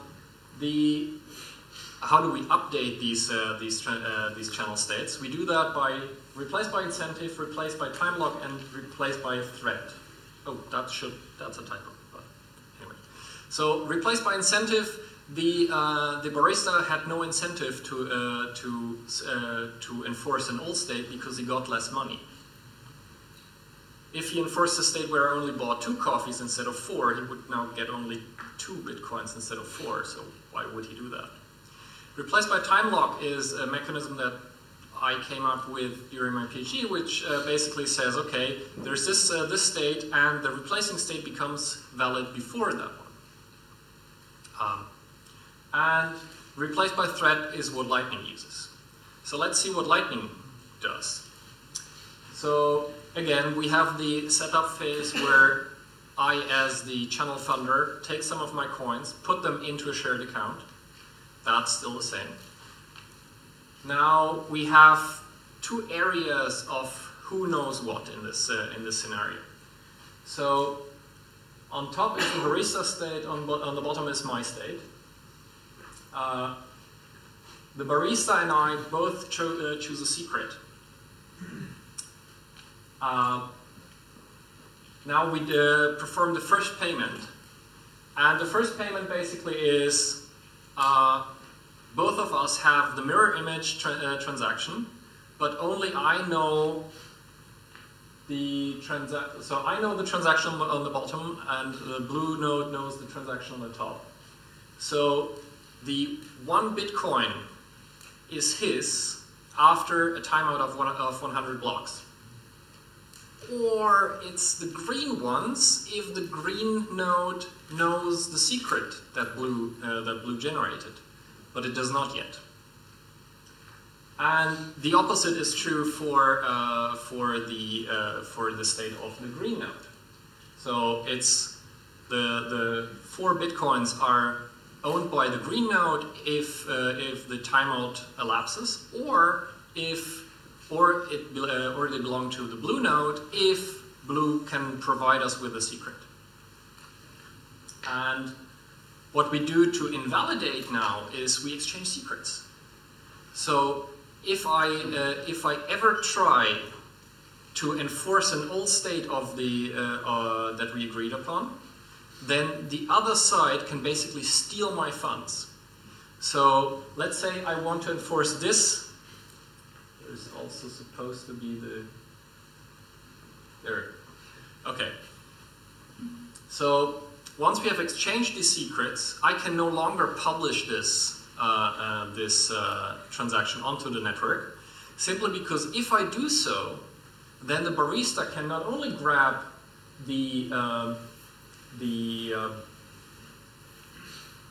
it's the other way around. So if the barista publishes the upper state, then I, knowing this the blue secret, can come along and not only grab the 4 Bitcoins that I actually own, but also his. So if the blue node misbehaves, it's flipped around. If the blue node misbehaves, then the green one can come in and punish him. I always like to make the comparison of me basically handing the shotgun with which the guy can shoot me if I should ever misbehave. So now this state can no longer be enforced on the blockchain, and we can make up a new state. We create 2 new secrets. We create an updated version of the transaction, again with the fallback position that if any one of us misbehaves, then the other one gets both his own and the other guy's funds, and then we can go along and update. Okay. Excuse me. Yeah. So this is the the hardest slide in this whole talk. So if you survive this long, that's good. The secret is just a private key, so you can validate that you got the actual secret. So there's a few ways of implementing the secret. The secret could be either a private key. So if I reveal my private key to the other party, then they can also sign. Or what we use in Lightning is a hash. So I basically say, hey, if you can provide me with a secret that matches this hash, you can grab these funds, because that means that I misbehaved. And if you cannot, then I didn't tell you the secret, so I didn't misbehave yet. So that secret leads to the hash. Yes. So the hash is basically just the hash of the secret. And if I misbehave, I give him the secret? So what you do is basically, we have a channel set up, right? We agreed upon a certain state. Now, I promise you not to use the old state. And if I were to use the old state, then you would have the secret, because that's part of my promise, right? It's like, let's agree on an update, and here's the shotgun with which you can shoot me if I ever try to misbehave with that one. So I actually give you the tools to punish me. Because we want to make forward progress, not... I'm trying to follow the explanation, and one thing that I see missing, that I see how it could be not understood, is you're giving a shotgun, but I would say that you're giving a shotgun without bullets. And then if you misbehave, the bullet automatically gets given, and then you Sort of, yes. That's actually a good explanation, yes. So we need the shotgun and the bullets. That's a good way of explaining it. Yeah. Could you point out the bullets? How they automatically? So the bullets are these. Me as the green node, I'm not supposed to know the blue secret unless blue gave it to me. Yeah, that's fine, but how does he get them if he misbehaves? Yeah. So it's basically, we have a state. Now we want to create this new state, okay? And for us to, so we create the new state, and now that we have the new state, we basically say, okay, if I ever use that one, shoot me. And shoot me by revealing the secret. Why should I reveal the secret if I misbehave? Well, you did before. So we agree on the old state. Now both states are valid, right? We can't make any forward progress because, well, there's still this old appendix we'd like to get rid of. Now we make sure that this appendix cannot be used anymore by basically making it really toxic. If we ever try to use it, we die. Yeah? So with cryptography, you kind of make sure that the other party can say, we agree upon something. Yes. So exchanging the secret is us agreeing on this no longer being useful. So, how are you preventing the other party from misusing the shotgun? Because the shotgun is special for this transaction. No, because your signature, he has that. You gave him his signature. So you agreed upon something, and you can also show that he agreed upon something. That's the shotgun you give to each other. And the bullet automatically fires because she automatically gets the opportunity to fire the bullet if the other one misbehaves, because then he signs the contract like he did not sign the other one. Okay, I see I need to improve the slide. Sorry about that one. But confirm that if that's true. Yes, so the shotgun is state specific. If an old state should ever show up, then we can run into the armory, pull out the shotgun that we were supposed to use for that state, and kill the opponent by taking his money. Yeah. So you can. And then, so basically then for the new state, then you have all the secrets we needed. Yes, exactly, yes. Every time we make a forward step, we create a new set of secrets, so that when we make the next step, we can actually use them, reveal them, and make the state annulled. We need to go to the next slide. It makes more sense if we go to the next slide. This Yeah, so I think this question was already asked, but just want to clarification. I think I understand you just basically validate the transaction of giving all your funds to the other party. Yes. You give the ability for the other party to steal your funds if you ever... That makes great sense. But so the question was, how how do you prevent the other party that you validate your transaction for then screws you over? So you get a shotgun, how do you prevent that party from just shooting you and walking away with you? Well, because for... Because then you can do the same to that? No. Because for the shotgun to be useful, it needs to be my misbehaving transaction and not theirs. I lost someone. 5 more minutes. Okay, cool. Let's go. So shall we do this quickly? So the one thing that was pointed out before is that having a channel only to one party is quite useless. So what we do is we actually create this multi-hop payment system with a technology called HTLCs, which basically mean that I can send money to one person, that person forwards it, and that person forwards it to the next one, until I actually reach my intended recipient. And with this, we create a network of payment channels with which we can connect any two parties in the world. Think of if you visit Facebook, you're not drawing a copper wire from your computer to a Facebook server. You're connecting to your ISP. The ISP will forward the packets to the next ISP, and so on and so forth, until you eventually reach Facebook. So there is no need for this direct connection anymore. And the way we do this is a technology called HTLCs, which I'll probably skip because it's quite hard. So what I do is basically I promise to you a certain amount of money, or I get my money back after a timeout. You will get the money if you can show me a secret matching my puzzle.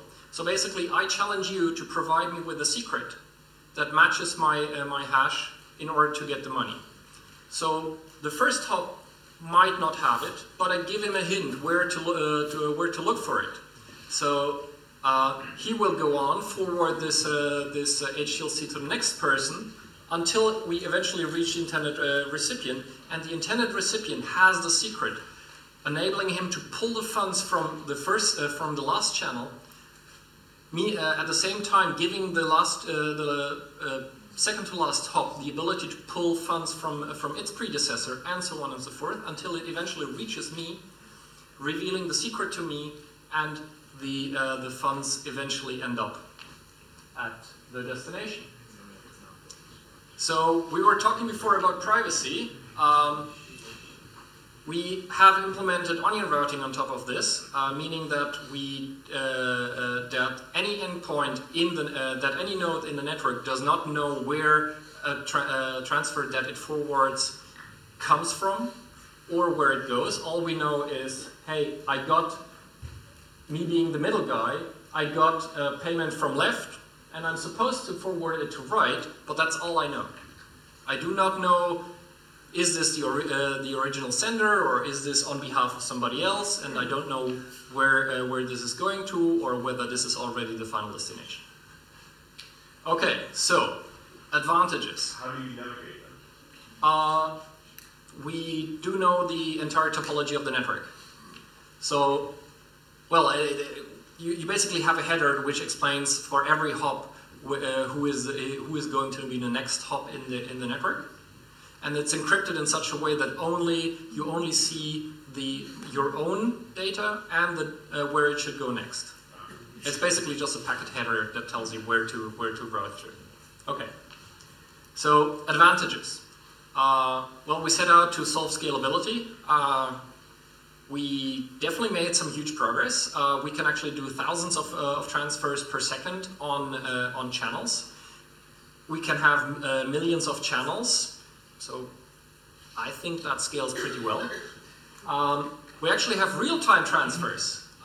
We no longer need to wait for a block confirmation in order for this payment to be final. As soon as the payment reaches the barista, he can be sure there's no way for me to get my money back, because he always has the ability to enforce our last agreement on the blockchain. It's basically we discuss off-chain, and if anybody goes away or we have an argument, we just go to the blockchain as a court that settles this issue once and for all, and they will have proof what was the last thing that we agreed upon.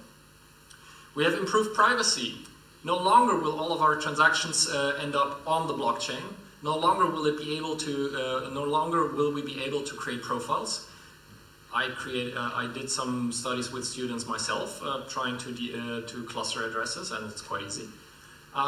We have onion routing on top of that, which means that that even intermediaries can't see where a payment comes from or where it goes.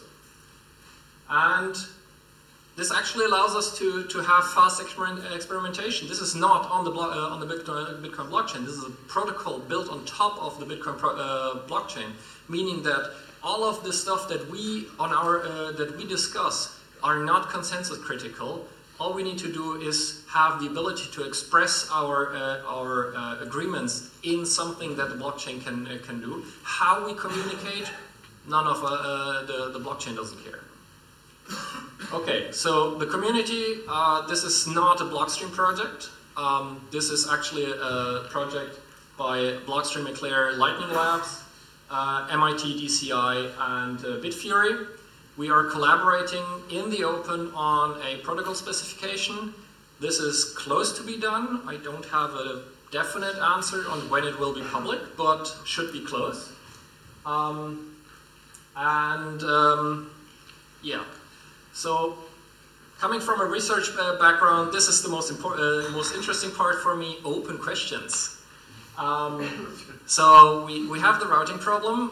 Currently, everybody has to know the entire topology of the network. Everybody has to know exactly who is linked with whom in order to make this onion packet, so that we kind of say, okay, once this packet reaches here, then the next hop will be here, and then so on and so forth.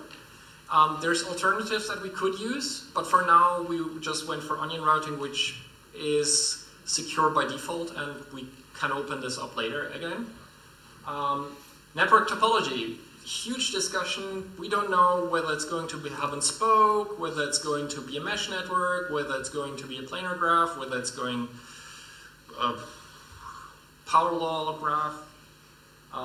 But we can argue about this, and hopefully we will see this soon, how it actually evolves and how this network is built. SegWit activation, that's done.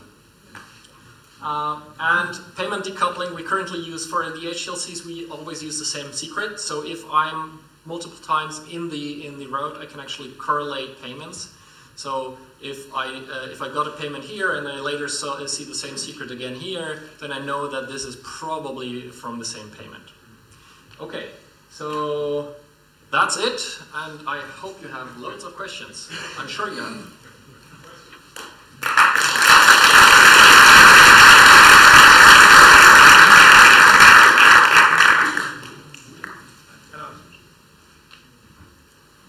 How long will it take before Lightning can create a seamless user experience as a survival experience of how Bitcoin used to function before the network became congested, while also competing with alternative cryptocurrencies that do not have these arbitrary restrictions today? Specifically, how long will it take before Lightning Network will always find a route with all peers accepting Bitcoin Lightning without ever touching on-chain from the perspective of the users? Seamless in this context means that there should be no extra steps or considerations for the users. This user experience can be compared to a Bitcoin Cash to Bitcoin Cash transactions and how that practically functions today, or how Bitcoin used to function before the network became congested. Okay, so that was one question. You have rehearsed that, haven't you? Okay, so first of all, most of the other networks that currently claim to scale can do so freely because, well, they don't have the same load that Bitcoin has. For the user experience part, I'm pretty hopeful that we will have this user experience soon. I'm not a user UX or UI person myself, so I can't really say much about that. But there are ways to make this as seamless as possible, having classical Bitcoin payments out of Lightning channels, so you only show one balance, have these channels established in the background, have the routes optimized in the background.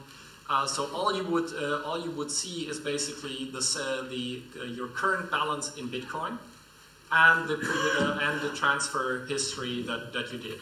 That should be the entire user experience, and we know how to get there.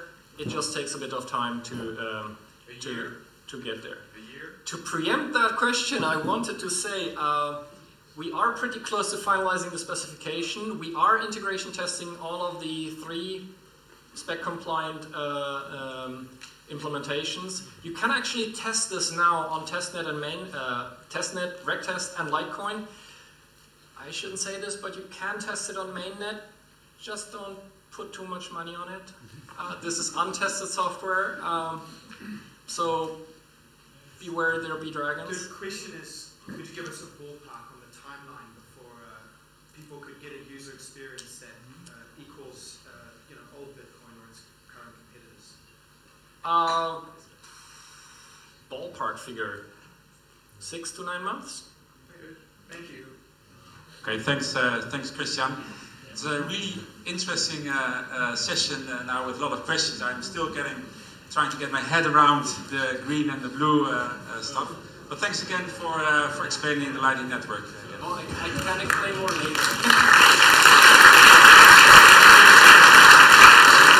And you'll be later for drinks, I suppose. So if there are any more questions on Lightning, on handing over a shotgun with or without bullets, then you're here to answer. Thanks again. So we have 2 more speakers before we close off. I'd like to introduce Alan Milligan here on stage. And Alan mentioned to me he's just arrived from a long airplane trip and has a little bit of jet lag, 6. So you can shorten your speech a little bit if you like. But you explained the smart contract using the White Rabbit plugin for viewing video and also paying the legal authors for this viewing of the video. So thanks for joining. Hello. So I'm obviously the odd man out here today. I'm not talking about social change. I'm not talking about mass surveillance, and I'm certainly not giving much technical insight. I'm from the entertainment industry. I'm a film producer. So what I'm going to tell you about today is White Rabbit. As a film producer, I have created, well, I'm from the entertainment industry, you could say, but I'm from the more art house side of the industry. So the films that I've produced have been winning the best film in Cannes and Venice, and in the last few years, struggling quite a bit in order to be seen by you people.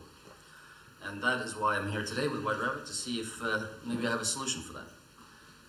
However, prior to film, I was also a software entrepreneur until 2008. I had a company called MCIS, Millbros Chemical Information System, which was on board was and is on board chemical tankers around the world, about 200 chemical tankers, which ensures the safe transportation of chemicals at sea, and is now the industry standard for a market worth $2.3 trillion. So, at the beginning of my film career as a producer, a friend of mine, or a colleague at the time, but now a friend, told me, if you want to make money, if you want to make a small fortune in the film business, you have to start with a big one. And I laughed it off, of course, but today that is so absolutely true. It's very, very hard to make money in the film industry today, and that is because there's so many barriers between the filmmaker and the fans and the films. There are, many middlemen, many costs, and the films are not being seen by the audience. So, before I get into it, and since I do work in the film business, then I'm going to show you a little video.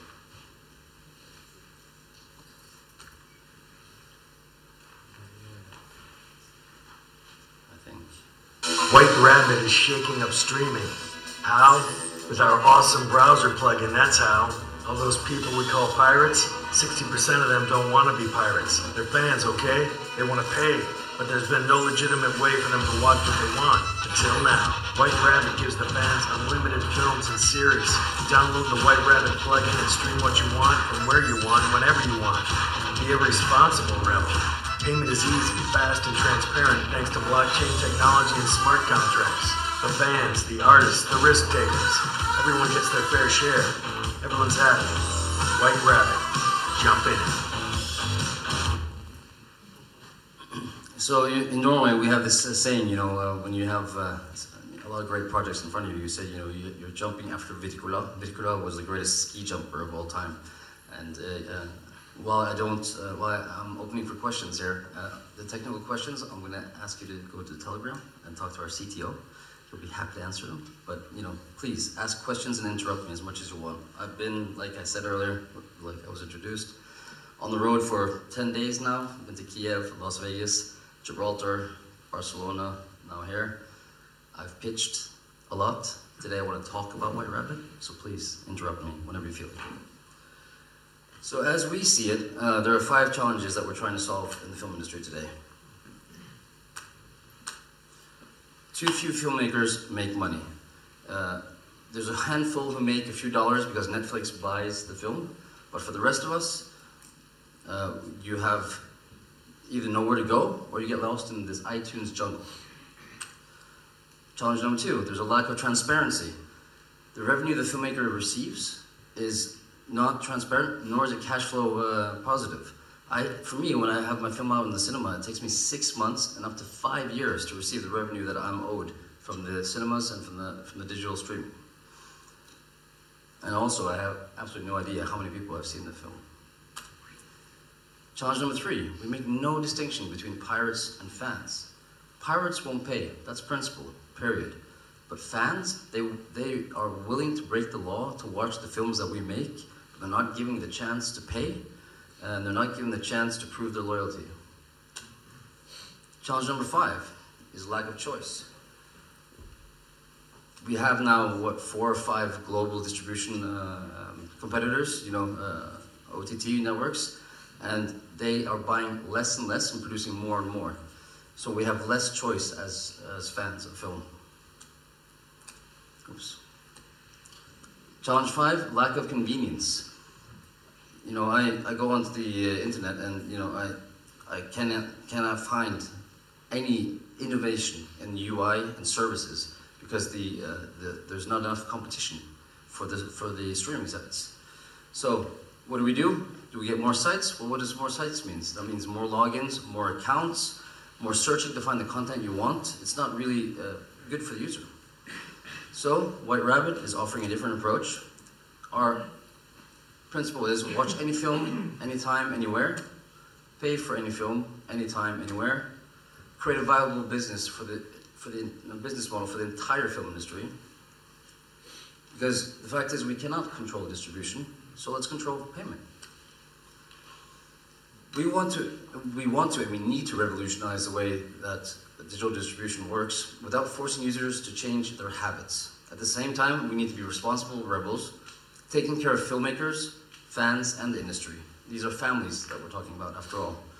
So the solution that White Rabbit comes with is a browser plugin that recognizes the content you watch on whatever peer-to-peer site that you choose to watch it on. Payment is transferred from the user to the rights holders without forcing users to subscribe to any one site. So by separating distribution from payment, we can offer one transaction system and infinite choice. White Rabbit is easy. It's fast too, but not that fast. All you have to do is play and pay to have unlimited choice in content. It's fast because rights holders receive the revenue almost immediately. It's transparent because blockchain is transparent, so filmmakers and rights holders receive all the revenue they're entitled to. No more cooking the books. We're also sharing. We incentivize an innovative and legal streaming industry by sharing the revenue with the streaming sites. And for us, White Rabbit is opportunity. The rabbit hole is where you can access your film library for what you have purchased, and there you have access to behind the scenes Q&As with the filmmakers. You have access to merchandise. We're creating an ecosystem for third parties to come in and say, we can monetize this, we can activate the fans in this way, we can bring the fans and filmmakers together. That's the rabbit hole. That's where your library is available to you at all times, and that's where you, as a fan, can access even more content, even more experiences. So the token. I'm going to try to read this because you have to be precise when you're talking about the token. So the WRT, White Rabbit token, is a guarantee by the user to initiate a transaction for content at the request of the copyrights holder.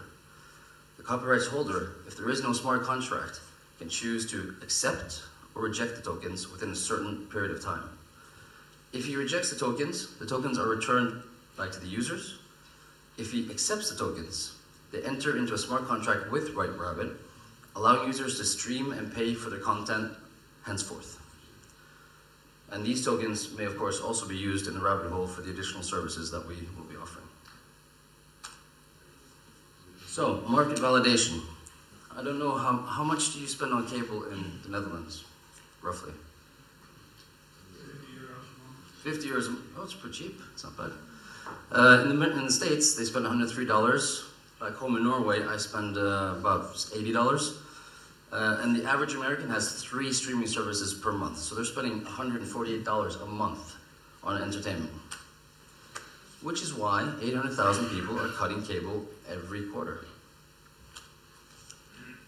DVD sales for filmmakers once accounted for 50% of our income. Now, that plus streaming accounts for less than 15%. Not only that, but the DVD market was a place where you could bring a film that was catered to the DVD market. Today, if you're trying to cater to anything but cinema, then you have to have a deal with Netflix, or you have to have a deal with HBO.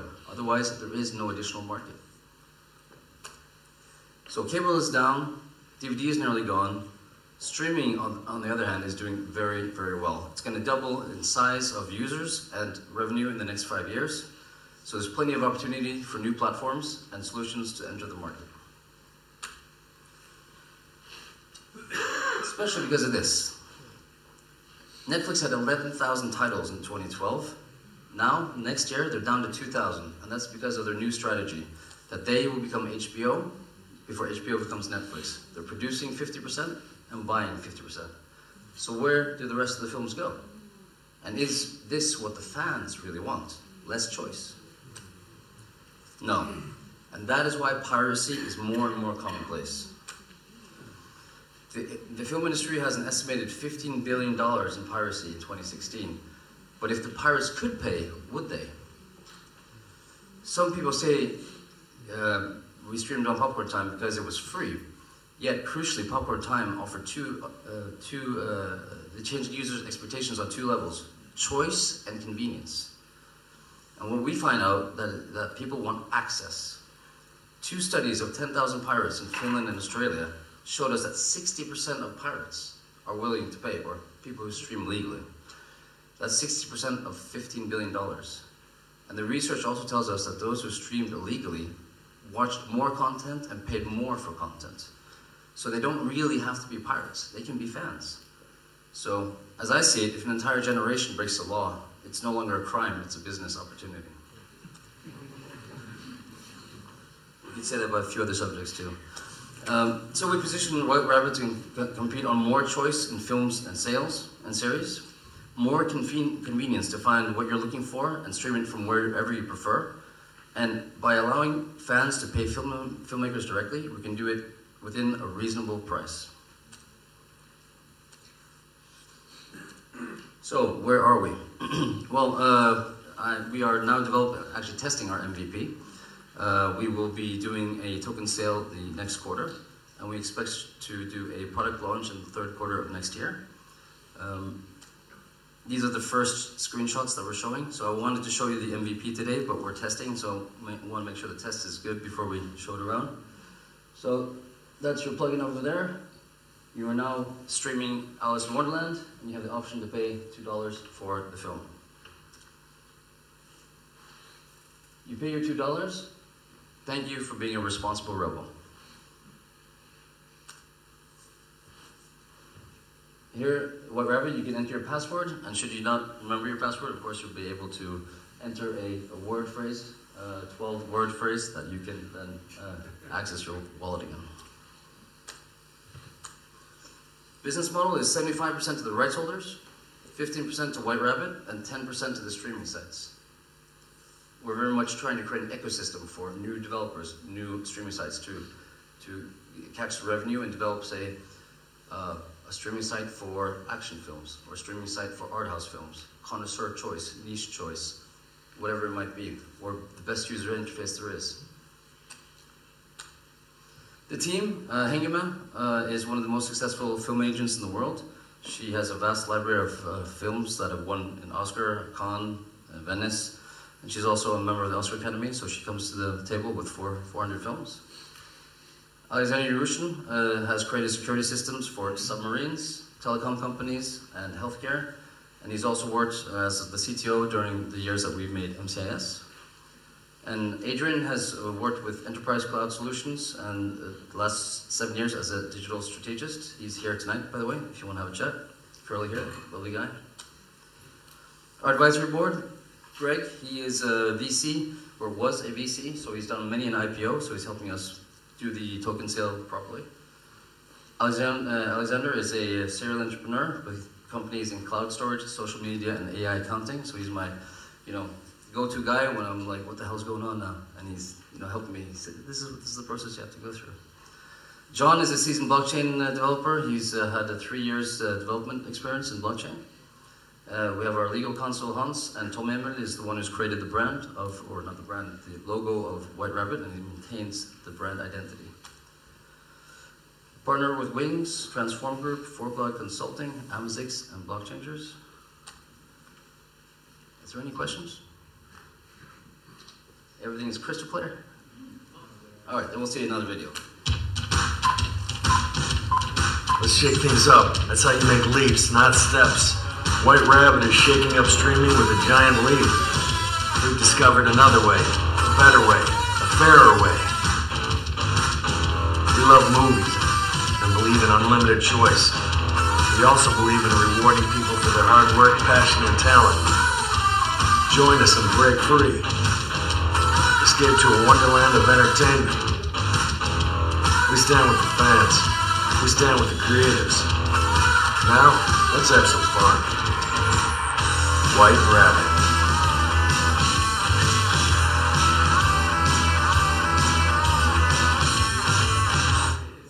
Thank you very much.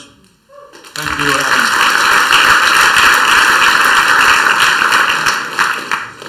Of course, we're not giving any investment advice on ICOs, but this looks a very interesting solution to me. The sooner the better it will be available, because then indeed the producers will be paid as well a decent amount, and having fans pay for the usage. So we're now stepping into the last part of this evening with Napoleon X, Stefan Ifra, thank you very much, CEO of Napoleon X, and explaining about the DAF, Decentralized Autonomous Funds model.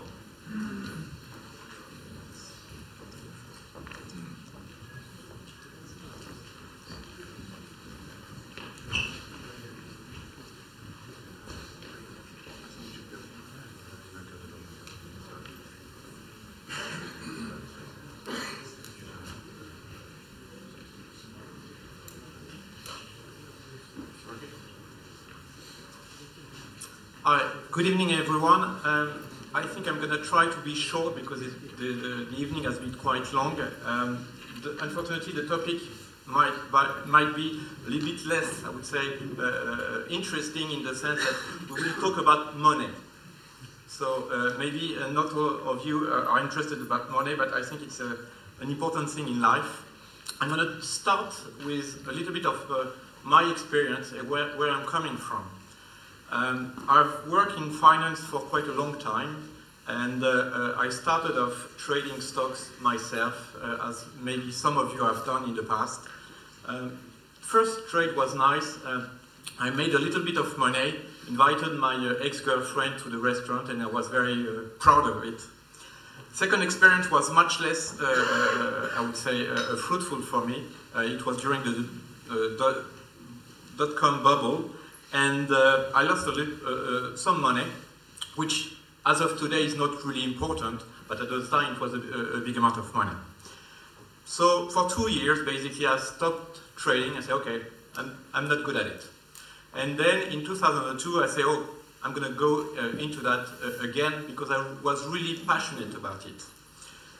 I still lost money, and it's really my start in trading.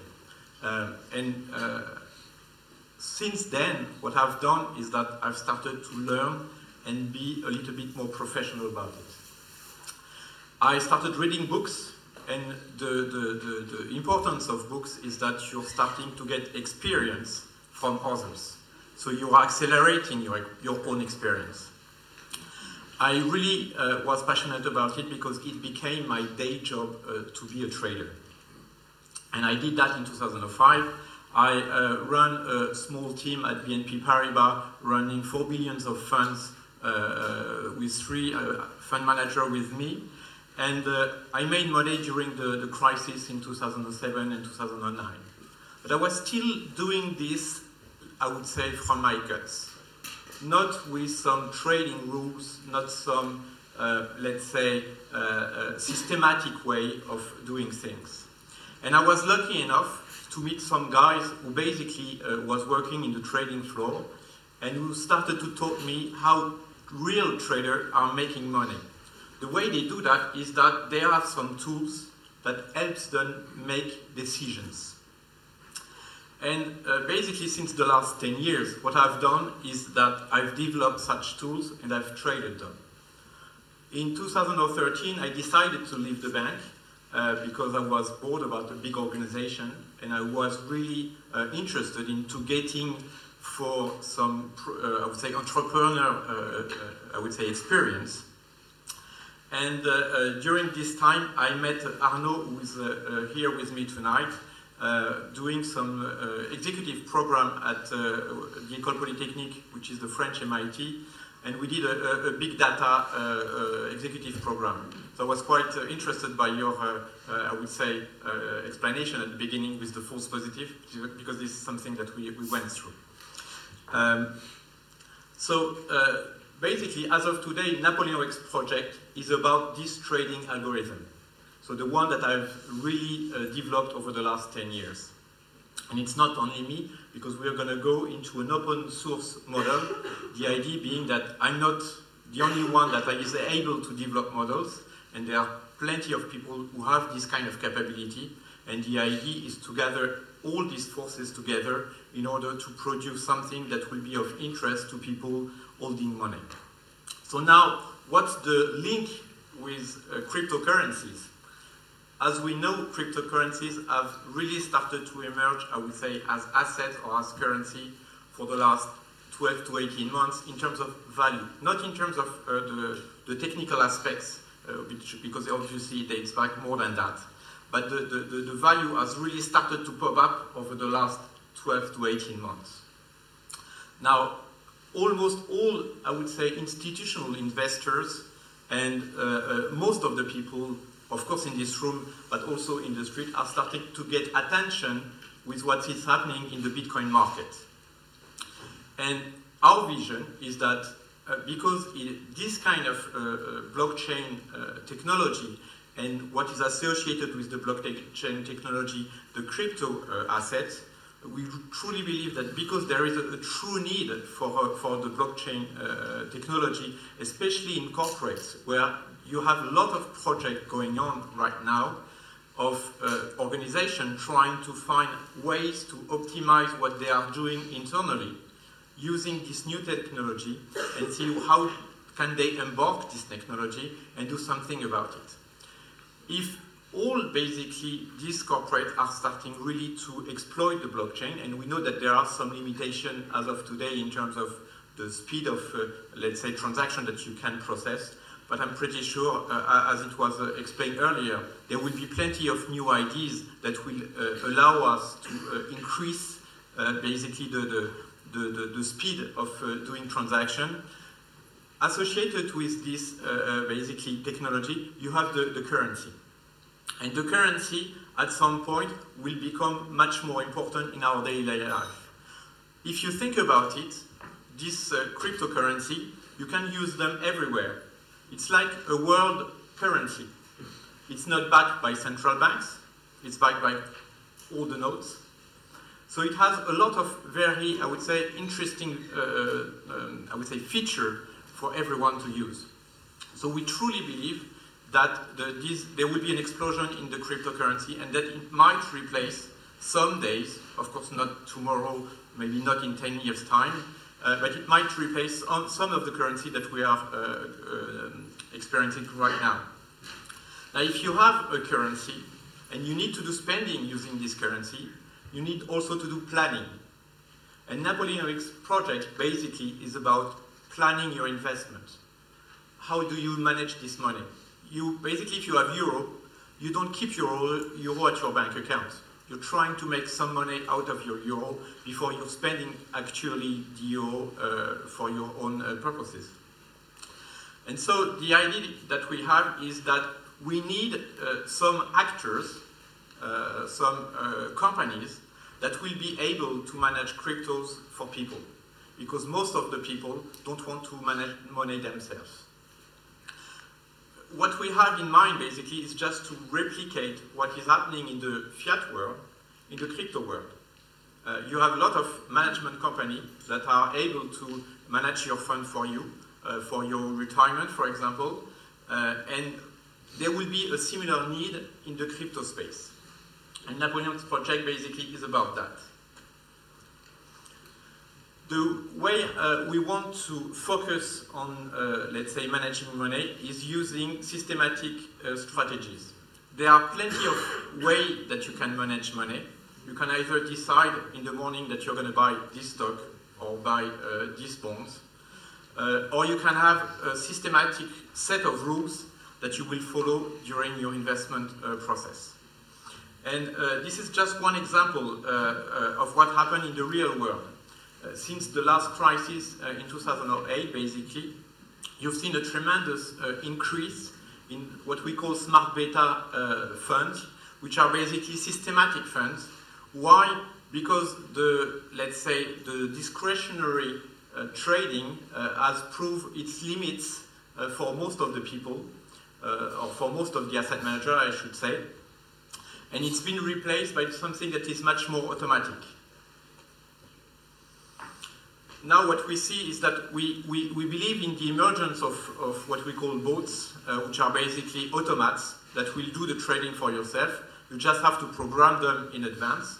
Of course, the discriminant factor will be how good are you at developing a new algorithm, and will it basically stand over time regardless of the market conditions, because we know that market conditions are always evolving. There are always new news. How do basically your algorithm react to this news? But as I was showing in the previous slide, basically you are starting to see a diminishing pool of discretionary trader. First, because if you look at what happens in the banks, most of the prop trades or the prop trading desk have disappeared. There was a news sometimes, a few months ago, I think, for Goldman Sachs. They used to run an equity desk in the US, which has 600 people. It was back in 2000. A few months ago, there was a news article, and basically this very same desk, so doing exactly the same thing, they were down to 2 people, just by automating a lot of the stuff that they were doing before. So I don't think we should fight against that, and at least at Napoleonics, our take is that we have to embrace that, and we have to basically go into this direction.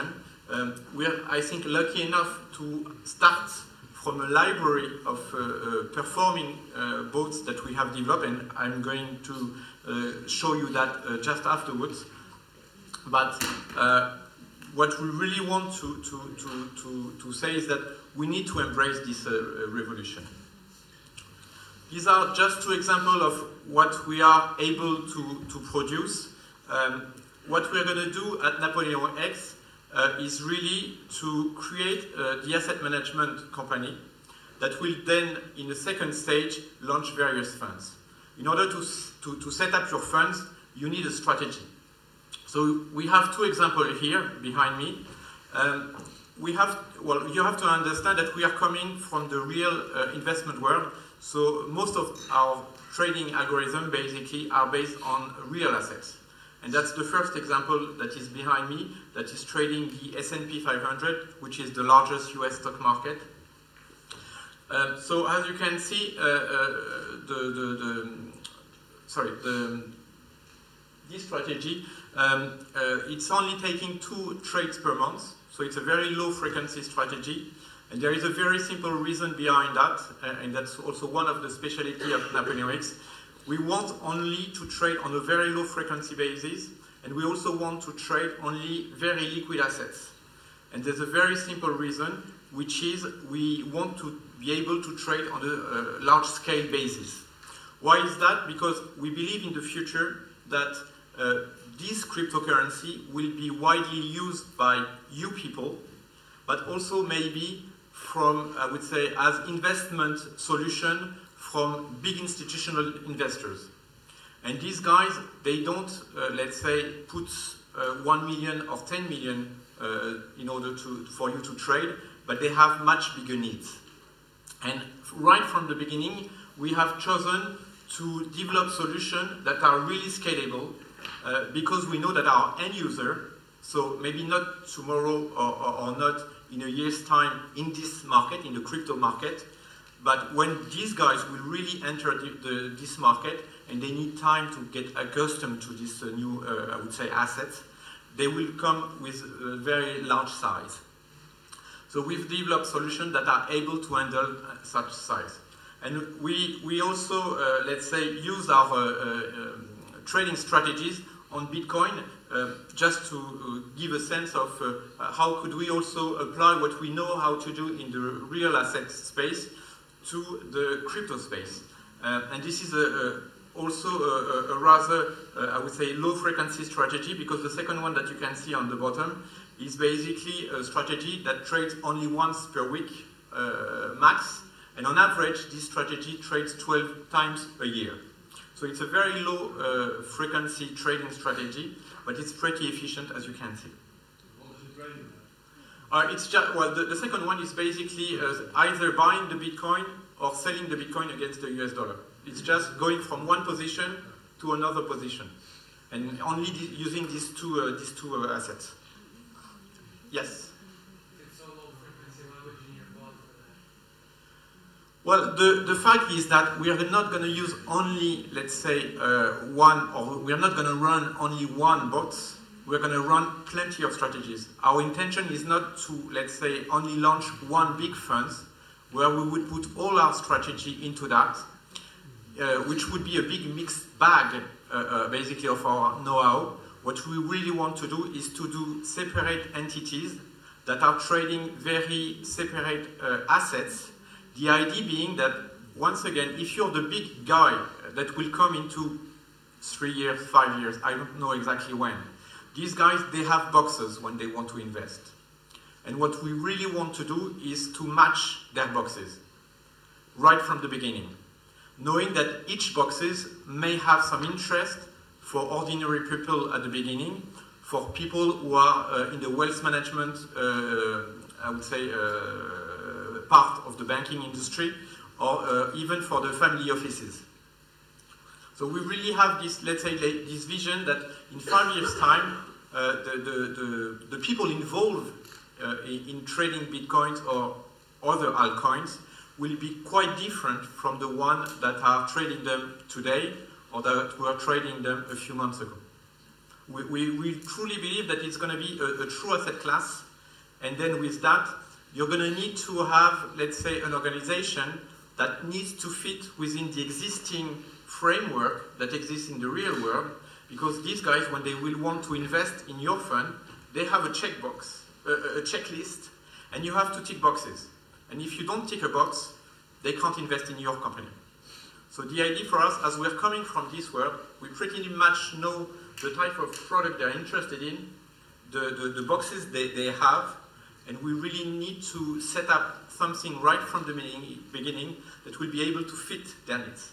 Yes? Do you guarantee these returns? Sorry? Do you guarantee these returns, this amount of returns that is... Well, this is I would say back trading. Yes. So I can guarantee the back trading. Yes. I can't guarantee the future. But if I put Bitcoin on the year that you showed, without even using the trading boards, I can get the same amount of return.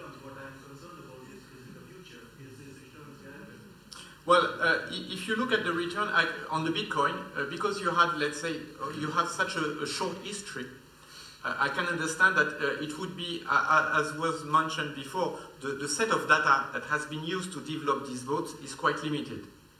So anything, I would say, automatic, doing, let's say, trading on altcoins, whatever it is, even including Bitcoins, because you have such a low, let's say, set of data, it could be problematic, because when you will see, I would say, market changes or market regime that you have not experienced so far, then you are at risk that the model that you have trained, because basically you're training a model, will not be fit for the new regime. If you look at the S&P 500, if you look at the time scale, basically this model dates back from 1994. I could have gone, I would say, earlier than that, but what I wanted basically is to be able to show or to demonstrate that we are able to generate money regardless of the market regime. So the S&P 500, basically between 94 and now, it has experienced, let's say, a bull market until 2000, with some big bumps in, with the Asian and Russian crisis in 97 and 98. Then you had the dot-com burst between 2000 and 2003, then the real estate bubble, and then the real estate burst, and then I would say the central bank bubble. And you can see that you're still earning money on a quite regular basis. Here we've used some leverage to, I would say, increase the return. For one simple reason is that as of today, people involved in the, let's say, Bitcoin or altcoin markets, they are quite willing to accept some risk. And that's why we are boosting the return on this particular, let's say, strategy in order to fit the risk appetite that you have as a Bitcoin holder or as an altcoin holder. This performance that we show that has been made on the S&P 500, basically with some currency hedging techniques, what you can do is transport or translate this performance that you have in the, here in the S&P 500 market back into whatever currency you want. As of today, you have plenty of funds that are doing something that are similar. For example, if you're a European investor and you're interested in getting a US market equity exposure, you can buy directly a fund there with the USD exposure, or you can find funds, especially in Europe, where they are hedging this currency risk for you. So there is a hidden cost somewhere, because of course when you're doing some hedging there is a hidden cost, but it's more or less related only, let's say, to difference of interest rates between the euro and the dollar. And basically what you can do, or what you can have, is the performance of the S&P 500 back into euro. Here what we are doing is almost the same thing. We are launching, or we are intending to launch funds that will be denominated in Bitcoins or in Ether. We will be going only for the most liquid cryptocurrency. And just with the same hedging techniques that normal hedge fund manager or fund manager are doing right now, you would basically translate this performance back into Bitcoin or Ether. So basically, in a sense, what we would do is add some additional performance over the performance of the Bitcoin, let's say, versus US dollar, with strategies that are uncorrelated as well with the movement or with the changes between Bitcoin and the US dollar. Do you see any legal challenges with no more In terms of legal challenges, the way we see things is we're going to do this in two steps. The first step is that we want to raise money in order to create the asset manager and get an asset management license. So this will really be the first step, because we know that the funds that will be launched in the second stage, they will be securities, and you need to have a license in order to sell these securities. And we want to have in a first stage basically the capacity, the financial capacity to get this license before starting to launch the funds below. But we already have the strategies for the funds, and we have, for example, shown the first 10 strategies in what we call our black paper, which is downloadable on our website, for people to understand if they want to invest in this asset manager, what they can expect in terms of funds that would be sold in this second stage, and the kind of return that they could get.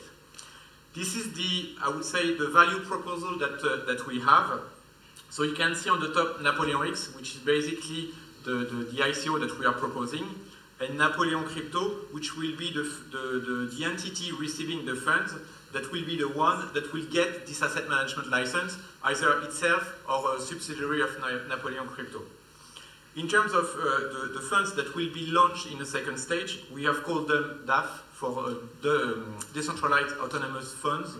I would say that's an echo with Decentralized Autonomous Organization. So the idea is that there will be some kind of governance that will be given to the fund holder in these various funds. So we intend to launch a series of funds. Investors, of course, will get performance, net of some fees, and these fees basically will be upstreamed to Napoleon X and Napoleon Crypto, who will operate the funds with this asset management license. And the bulk of the fees will come or will go to Napoleon X token holder.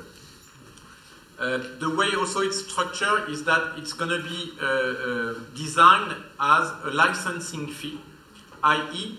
the funds will use the algorithm that has been or that have been developed by Napoleon Crypto or potential other external contributor, and these are basically simple codes on which they will be rented to the funds, and the performance fee basically will be the rental fee that will be then upstream to the NPX token holder and Napoleon Crypto. I'm going to go very quickly on this. I have 5 more minutes, so I'm going to go very quickly on this. What is important when you're proposing a systematic, let's say, strategy to people is that people need to trust what you are showing to them. Anyway, finance is about trust. And this is the most important asset that you have in life, that's trust. If you remove trust from the markets, markets are crashing. So for us, it's going to be the same. The way we're going to get to this, let's say, trust, or that we're going to provide the trust to the investor or to the potential investor, is that we're going to use blockchain in order to design financial strategies and to, let's say, publish indexes on this strategy. That will be a way to demonstrate that what we have done, let's say, as a back trading, will be stamped by a third party, which is not, let's say, a standard, let's say, a third party. In the real world, for example, it would be Standard & Poor's, that is an index publisher, or FTSE is an index publisher as well, and these are acting as third party, but they are quite expensive, and we truly believe that with the blockchain, you can get the same third party, I would say, assurance for people who want to invest in your funds. And basically, we've launched the first index publisher based on blockchain. We have a beta version of this index publisher that is running, and you can have access as well on our website. Yes. So what does this index publisher do? Does that check your books, or yeah. what you're publishing? So basically, if you come back to this strategy, it would check that every day I have the right signal saying that, this day I should buy or sell the market. These models are quite simple. They are just, well, they have 3 positions. You either buy the market, you do nothing, or you sell the market. And basically, this index publisher will guarantee that this is really what you're following. And it is not me as the, let's say, investment manager who is telling you, well, I think you should do that, or my model was telling you this the other day before. Everything will be completely transparent for investors and will be, let's say, recorded on the blockchain so that everyone can have a look at it. Maybe not when we set up the strategy, but after a few months, they can really guarantee that it's really the strategy that is being followed by the bot.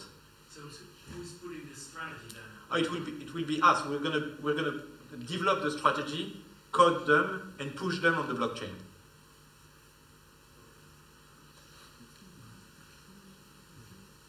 I'm going to skip into that.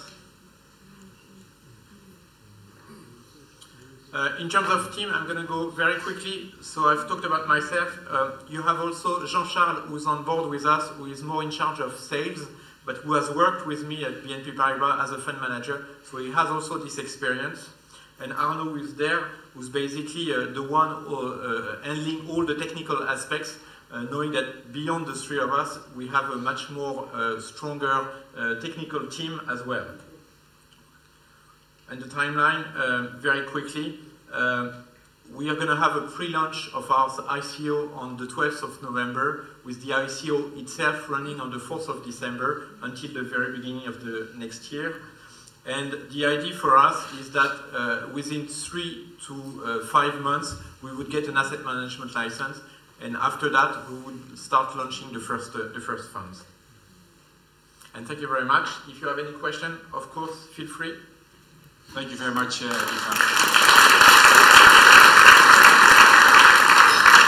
I think we do not have a lot of time because we need to leave this room now. But if there's questions, I mean, you stay for a while, right? Yeah. For the drinks at the bar, so we can ask you questions. So thank you very much, everybody, for attending. It's taken a little bit more time this evening, but I hope you enjoyed a lot. I have 2 questions for you. One is, do you have suggestions on other speakers, other topics which you'd like to address in one of the Bitcoin Wednesdays? Please mention to me or to Richard. And the other question is, please visit us again on the Bitcoin Wednesday in December. Thanks for attending, and see you downstairs. So I have a couple of announcements to make. First of all, we will be meeting at the bar at Haneke's Boom, which is actually not right next door. It's over the next bridge. So please join us there at the bar for a drink right now. I'd like to thank everyone once again for being here, especially all of the speakers. Christian Decker, Blockstream, thanks. Fraser Brown from ACT, Alan Milligan, White Rabbit, the team from Napoleon X, and our panelists, especially Nina Bolsom and Luca van de Kamp, Peter Koop, and Douche Letticha from Amnesty International. Please join us again on December 6th. Bring your friends, your colleagues, your neighbors, and family. It will be, again, another very special program, so look forward to seeing you again. Thanks very much for being here. Thanks to our sponsors as well, BTC.com, Bancor, Cyber Capital, Descent, Grid Plus, LA Token, PopChest, Snip, Streamer, Wings, and the Bitcoin Foundation of the Netherlands. Once again, thanks for being here, and hope to see you again on the 6th of December.